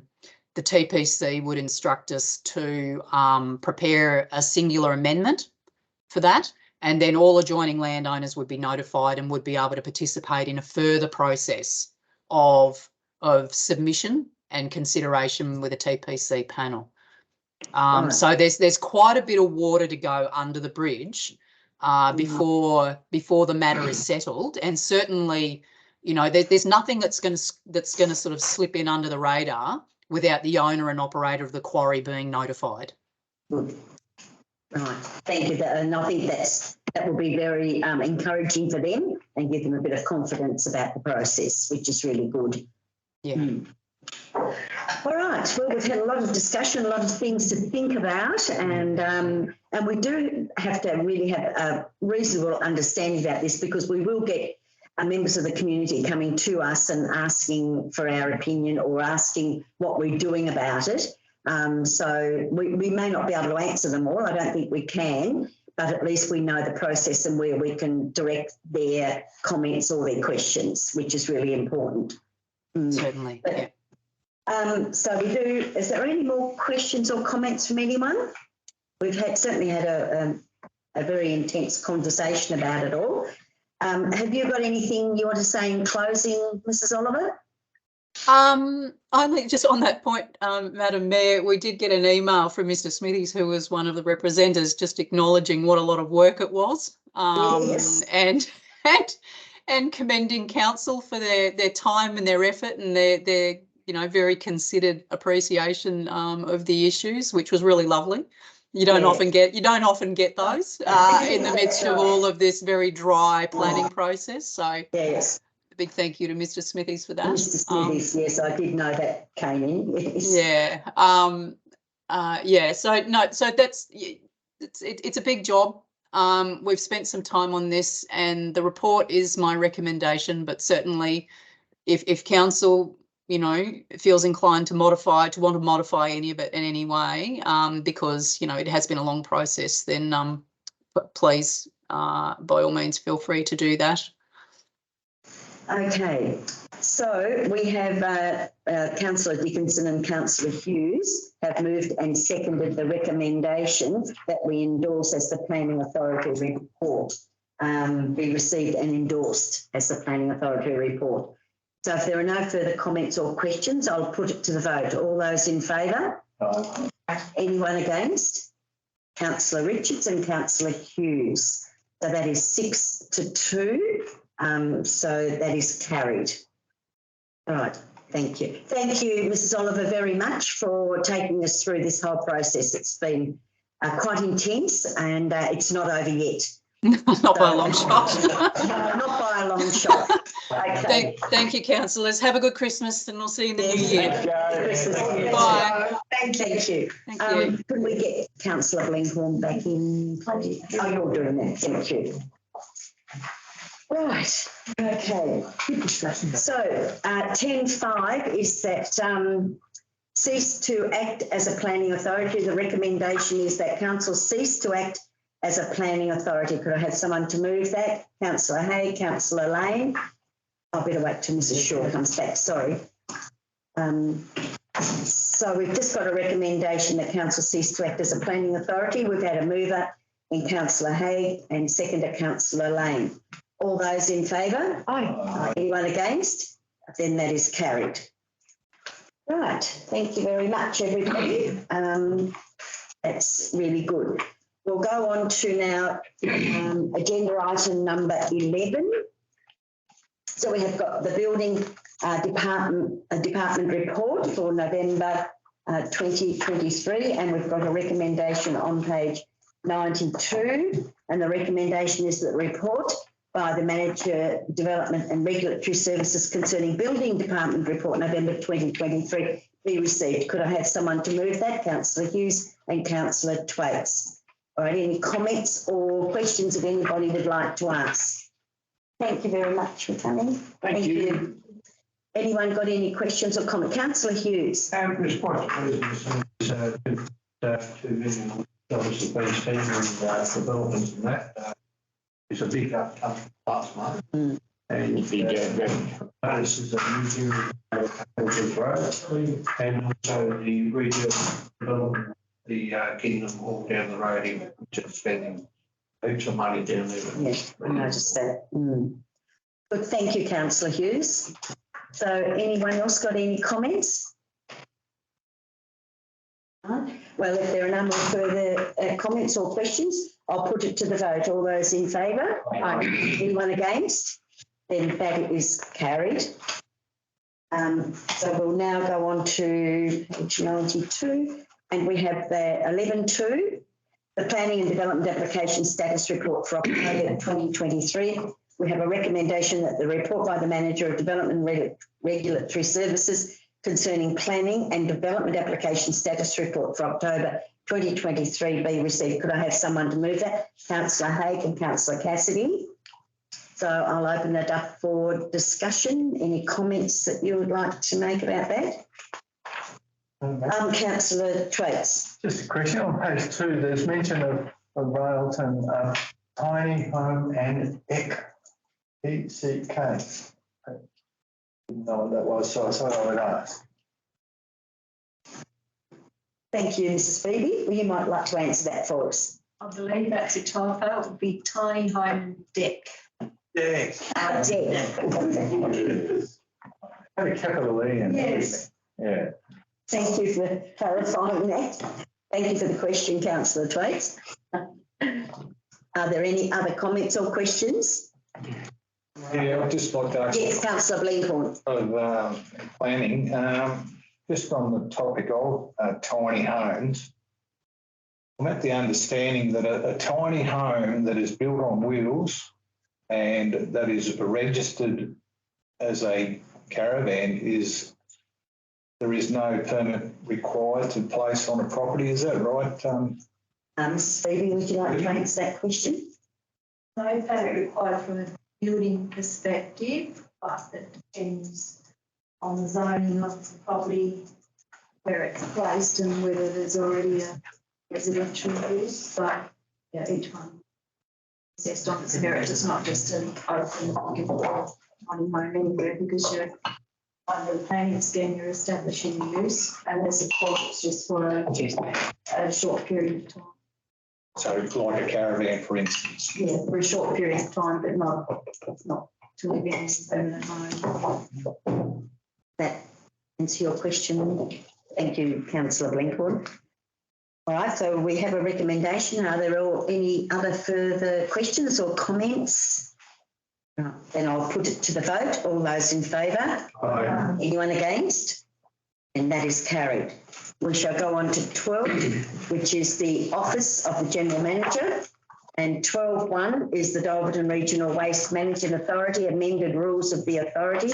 The report author is our manager, Gerald Monson, and we have a recommendation that the report by the General Manager concerning Dalberton Regional Waste Management Authority amended rules of the authority be received and Council formally approve the amended Dalberton Regional Waste Management Authority rules. Could I have someone to move that? Councillor Thwaites and Councillor Richards. I shall open it up to any comments or questions, and maybe Yes, so this originally went to a workshop, then it went through a council meeting. Yes. It was publicly advertised, the 4 councils, the owners of Dalberton. There were no representations received from any of the councils. So the next stage now is to formally adopt this, and then the rules will ultimately be officially amended. But the rules, a lot of them are around the treatment of aftercare, etc. But they had a committee, it was done. Councillor Thwaites was on the committee, so he's the expert and can answer any detailed questions. Thank you, Councillor Thwaites. Well, I could say that there was one sticking point, and it simply applied to the aftercare funds. Now, the Dalberton's trying to set aside money to make sure that long after the site is closed, that there's money there to look after it and maintain, to make sure it's not leaching pollutants and things into the atmosphere. So there's money there. So, but what do you do with that money during the time that you're putting up while it's still working? So what you can do with it is use it to borrow money against to make developments in the whole the whole landfill area. So that was the way that the previous set of rules was written, that you could borrow money against the aftercare fund to make a new cell. And that cost a couple of $1 million. So why would you go to a body like Castle to borrow money when you're actually holding that sort of money? But what it didn't allow was for the aftercare funds to be used for the composting area in the Dorf. So you could use it for landfill, but you couldn't use it to build something like the big Dalberton Organics. What's the building? They're calling it the DOT. The DOT is the building, and the Dorf is the whole composting area. So the rules essentially change it so that you could borrow money to build that huge structure that costs $32 million, which is where our FOGO is going to go. So, and that's the essential change, and otherwise there's just a few tidying up. So ultimately, through you'll finish up with millions and millions of dollars. Every tonne of waste that goes in has a levy on it that goes towards the aftercare. The aftercare, as Councillor Thwaites said, will be 80 years after closure, and it's got another 100 years life. So it will be a significant amount of money, and it just gives you more flexibility, as Councillor Thwaites said, to use it for other purposes. Thank you for that explanation. Appreciate that. Gives us a bit more of an understanding. I mean, we certainly have been had a lot of discussion about Dalberton, and so been down there for visits, and we understand what the new structure is going to be like. So we always, want to be certainly up to date with everything that's happening down there. Any other comments or questions? Right. Well, we do have a mover and a seconder, so I will put it to the vote. All those in favour? Aye. Anyone against? Then that is carried.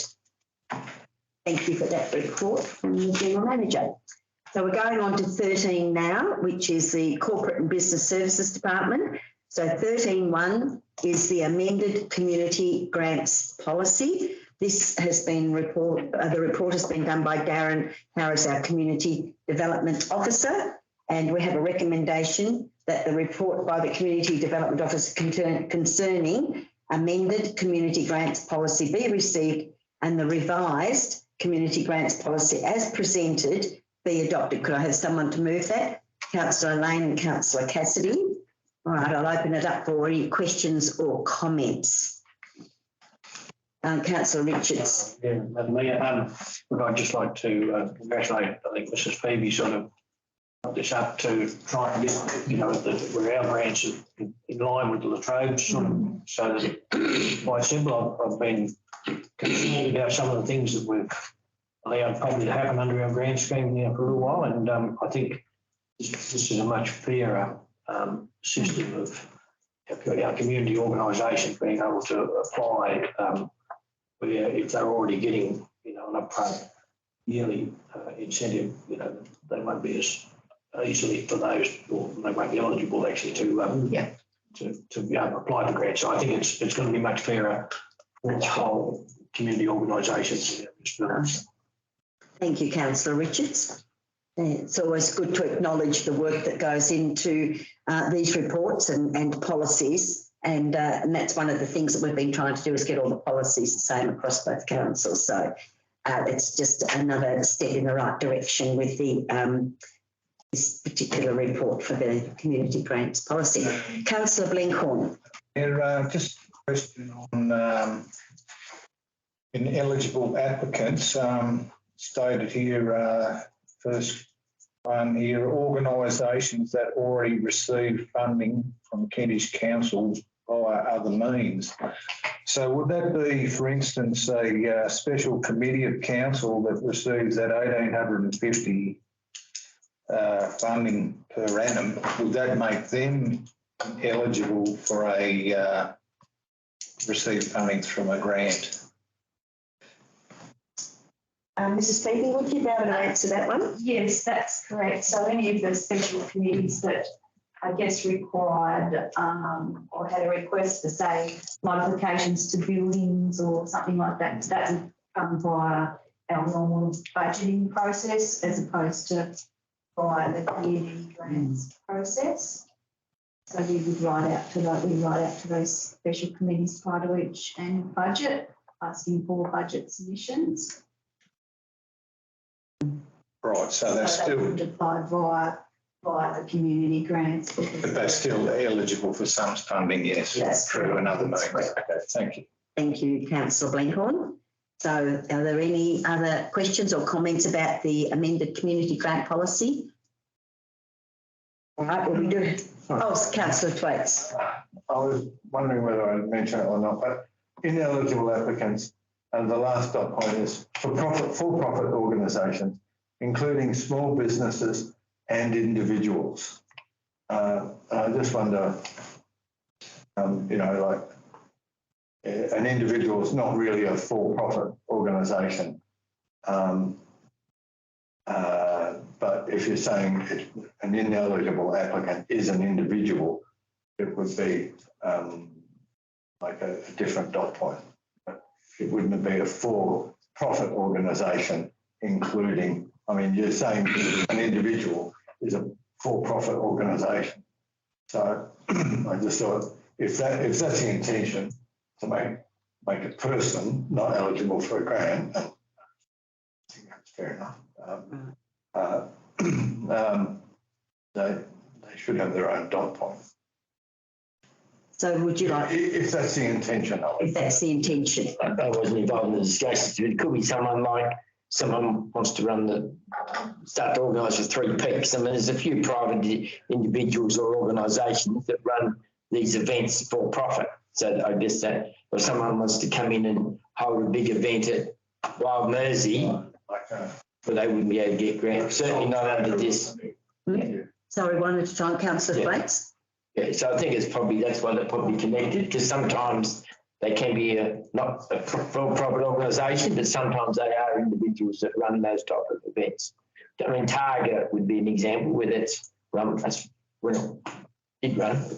for profit. Yeah. Right. Any other questions or comments?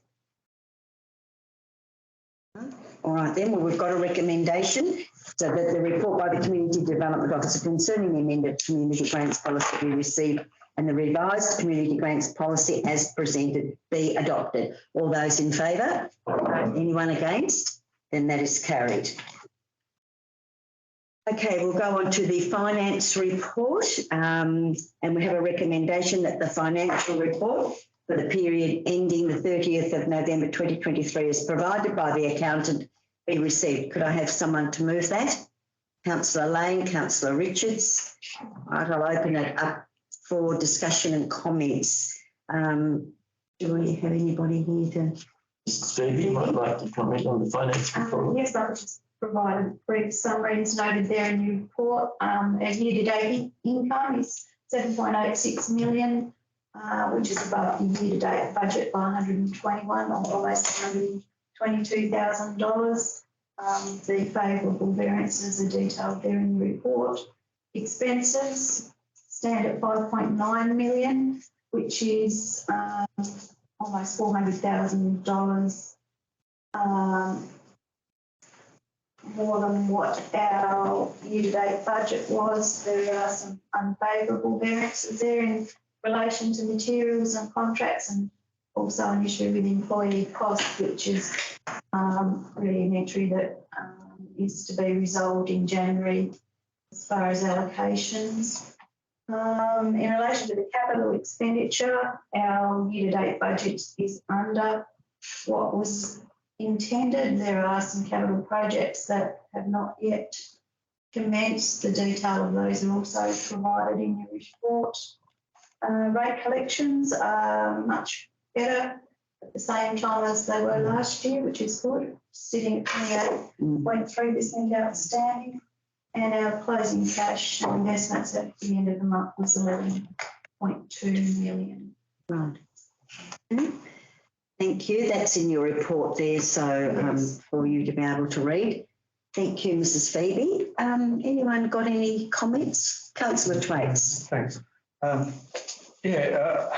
Just the amount of rates recovered compared to last year. We hear a lot about the cost of living pressures around homes, so but there's a few things like this that don't actually point towards a cost of living crisis. More people are up to date now than so. It's I don't know. I'm trying to reconcile that from here, but I do have a question. The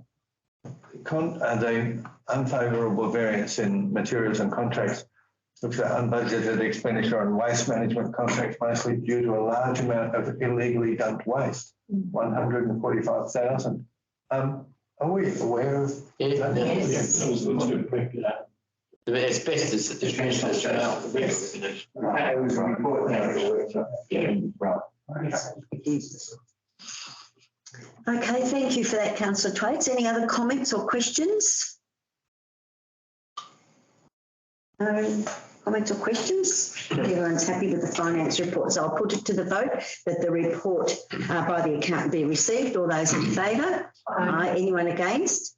And that is carried. So we'll go on to number 14, Infrastructure and Asset Department, nil. Operations Department, nil. And Information. So the council forums, the author is the General Manager, and we have a recommendation that information on topics discussed at the 5th of December 2023 Council Forum be received. Could I have someone to move? Councillor Hughes and Councillor Hay. So have we got anyone that would like to make a comment? We've got a list of subjects that were discussed. Have we missed out anything? Should we add anything to it? No, everyone's happy with the list? All right, then I'll put the recommendation. All those in favour? Anyone against? And that is carried. We have got the delegates report. So I've got my report there with the different things that I've been attending over the month of November. It's very busy time. So there's quite a lot of things that I've been fortunate to be able to attend a lot of them, and I'm quite thankful and quite grateful that I can go to a lot of these things and to be able to represent Kentish. And so there's just a list of things there. We've got a list of other meetings and events by our Deputy Mayor, Councillor Lane. And so I'm going to ask now if there are any other delegate reports. Thank you, Councillor Hughes. Yeah, I went to the Concord meeting the other night there, and the December market out there was well above the normal one that Councillor Penny Lane. And they have spent some money. They go and get a brick, F-Poss or something like that. A square. A square, yeah. Yeah, it's an F-Poss machine, it's what they call the square. And they always ask me what's a square. Thank you, yeah. And anyway, they are securing the container, and also they secured the hot water system. The gasoline and bottles been stolen. They have put 3 more locks on it, so made it more secure. And I don't know whether people noticed or not. He went in the men's toilet out there. We went in the ladies' one. There was one there as well. So Kim and her crew have really done a marvellous job out there on the stage and all that. So which one did you go into? We knocked first before we went in. Thank you. In February the 10th, there will be a garage sale out there, and we run between 9 o'clock and 1 o'clock, and it's $2 for a table outside. So it's just something there if they've got stuff they want to get rid of, they can purchase a table. So $2 a table, you said? $2 a table. Thank you. And it'll just be outside, not inside the hall. Yes, thank you. Mm-hmm. And there will be those activities again, you know. Kim does the best, boots will be supplied. Right, oh, at that garage sale as well. Yeah. Good. And the other one there, I did go to the Beulah Hall out there. There's a jolly white fellow. And I tell you, it's incredible way the committees out there's work, and especially the 2 Splain boys. They supplied the meat out there for the barbecue. Just unreal. Scotch fillet, sausages, hamburgers. Sausages, hamburgers. Lamb chops and bacon, and the salads what they've done as well. So it's really good. Right. Thank you for that report. Councillor Twaits. Thank you, Madam Mayor. I noticed in your report and Deputy Mayor Lane report, there's nothing about the Christmas parade. No, I think I can explain it to you, because when Mrs. Shaw does it, she only goes up to the 12th. Right. Okay. She doesn't go any further than that particular date. So it's not an oversight, because we think the Christmas parade was outstanding this year. Next month. So it'll go on next month. Thank you both for your roles as commentators. You did a great job. I think Councillor Lane and I just enjoyed. We get the microphone in our hand and away we go, don't we, Councillor Lane? I had a problem with his suit. No, thank you. Right, any other councillors got a report they would like to give? Councillor Richards. No, look, I haven't got a report, but I noticed both Deputy Mayor and Councillors Christmas dinner. I just like to congratulate the Deputy Mayor on the wonderful quiz she ran on the night. I thought it was fantastic that she'd come up with those questions like that, so thank you very much. Yeah, thank you. They were wonderful questions at our Christmas dinner. I think they were in cyberspace or in someone's table somewhere. And I am prepared for a reprise in 2024. Thank you, Councillor Lane. Right, anyone else got a delegate report, please? No, well, that's good. Well, I have no doubt that next year is going to be quite busy again, and we will have lots of things to report next year. We do have a recommendation that the delegates' report be noted. Do we get a mover and a second? Sorry, Mrs. Shaw. Could I have someone to move? Thank you, Councillor Haig. Councillor Lane, that the delegates' report be received and noted. All those in favour? Aye. Anyone against? Then that is carried. We have the council decision status report recommendation that the November 2023 status report of open council meeting decisions be received. Could I have someone to move that? Councillor Hughes, Councillor Cassidy. Right, anyone got any comments about the open council, the status report of open council? No comments? Then I will put it to the vote. All those in favour? Aye. Anyone against? Then that is carried. 16.4 is the community information evenings. So we had Wilmot on the 16th of November, and then we had Railton on the 30th of November. And we have a recommendation that the notes from the Wilmot Community Information Evening held on the 16th of November and Railton Community Information held on the 30th of November be received. Could I have someone to move that? Councillor Richards, Councillor Lane. All right. Anyone got any comments about those two meetings? Councillor Richards. Yeah, I can't comment on the Rail one, but I can comment on the Wilmot one and Sheffield one, which I attended at the Lower. I think those were well received again. Probably it was, something that the community wanted. Probably, at this time rather than waiting into next year. So I think we're good initiative to. Yes, I think I agree with you. Thank you, Councillor Richards, because we were not going to have any meetings towards the end of the year because of the community meeting we had about the local government reform process. But I think we decided we would go ahead with it. And I think the community do appreciate it when we go out into those areas and that we've made ourselves available. And I think that's the most, even if people were not able to attend, they know that we've been there and they know that we're concerned and we want to be connecting with their communities.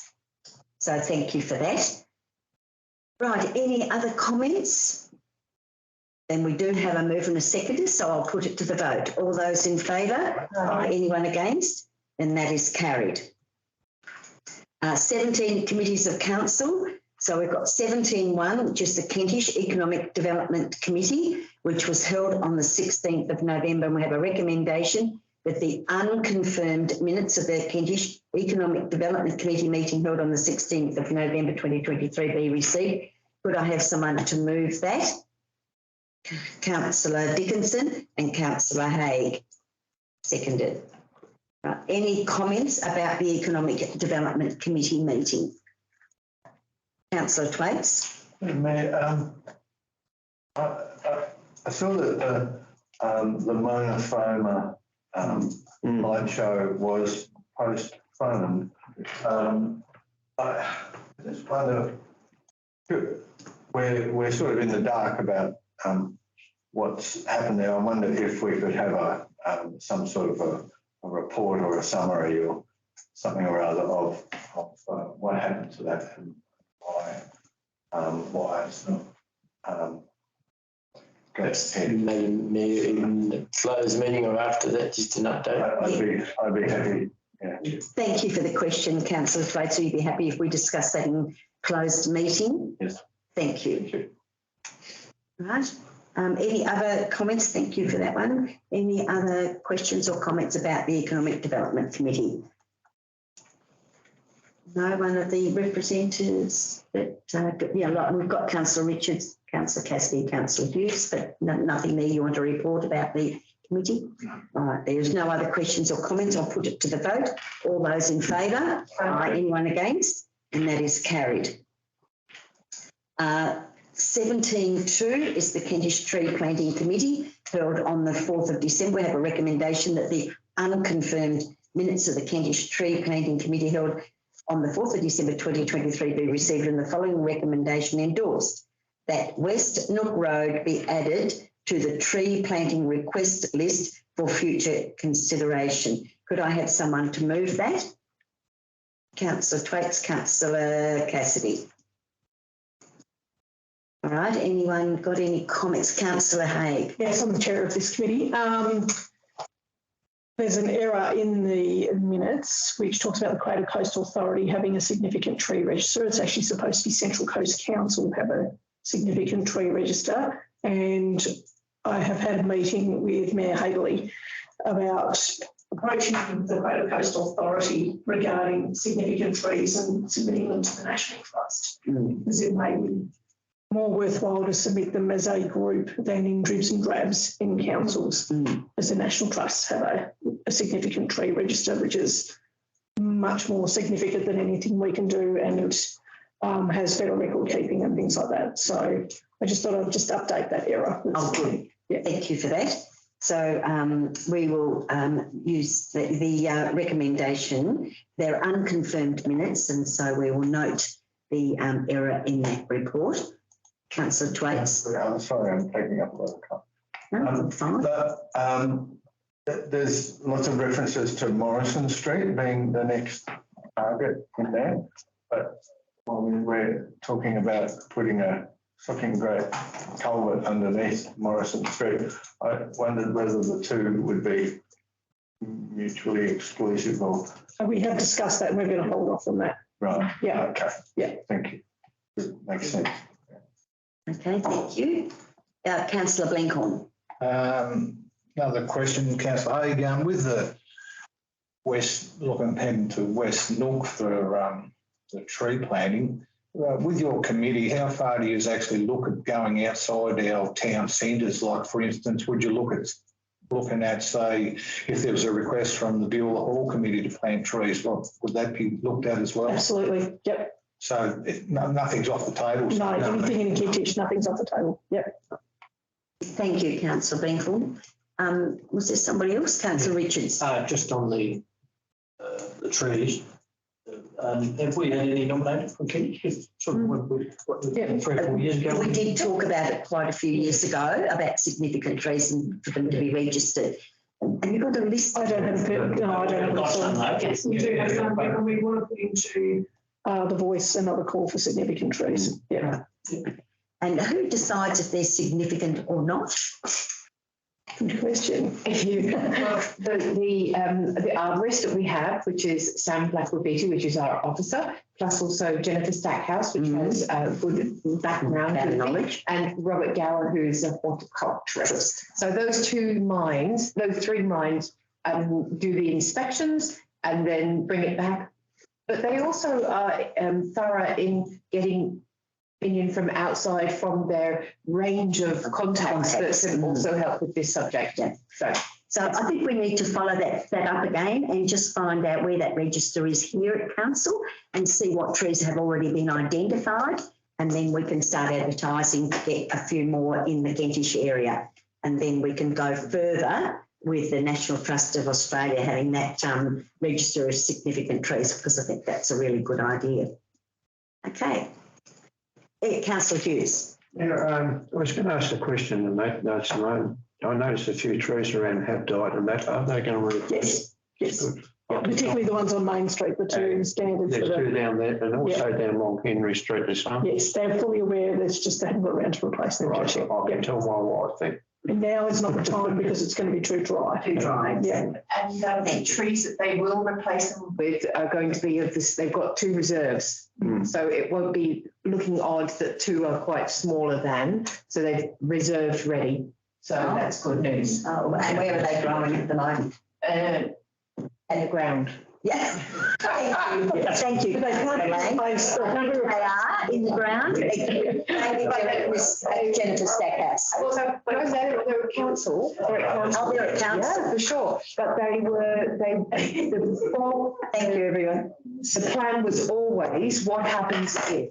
And we do have 2 reserves. So thankfully, they're still alive and they're ready.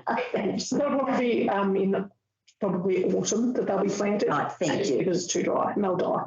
And my apologies to our mayor for being flippant. That's quite all right. Thank you, Councillor. Councillor Hughes. Before we start planting along the West Nook Road there, a wild turnip and wild radish is going in. And it's just dirty dirt what they have put along there, recycled dirt, and it looks terrible. You're referring to West Nook Road where the new path is, yes. And it is really growing a lot along there, isn't it? Shocking what you see. Yeah, well, we need to just put in a job request for the council and get them to go. And Michael will organise a team to go down and have a look at that. There was somebody down there this morning repairing some cracked concrete, but that was only one little area. But those, whatever, I'm sorry, I missed the name of the plant that's growing along there, but it is. It is a wild turnip. Wild turnip, yeah. It is growing a lot, getting out of control. It's a type of plant that can be very resistant to any spray. Right. It wants in that development. So I think, has it come through the dirt that was put there from It's come somewhere? through this recycled dirt, and I noticed it come from the tip down there, because they bought some that when they done down my place there. And you got the yarrow weed coming there, which is spreading like anything up at trying to get rid of it. And Okay. also the wild turnip and the wild radish. Well, I think what we might be able to do is just put a works request in to council, and the operations manager will then organise for someone to go down and have a look at it. Thank you for that, Councillor Hughes. All right, so we've got a recommendation that the unconfirmed minutes of the Kentish Tree Planting Committee be endorsed, and that West Nook Road be added to the tree planting request list for future consideration. We have a mover and a seconder, so I'll put it to the vote. All those in favour? Aye. Anyone against? Then that is carried. Number 18, Council Joint Authorities and other committees nil. Urgent business. We have a recommendation that the following items be discussed in closed session. Could I have someone to move that? Councillor Hughes, Councillor Cassidy. Any questions about what we'll be discussing in closed session? All right, well, I'll put it to the vote. All those in favour? Aye. Anyone against? Thank you. Well, this concludes the open session of our council meeting. And before we turn it off, anybody that's watching online, I'd just like to wish you all a very happy Christmas and a very safe and healthy new year. And thank you for joining us tonight. Thank you.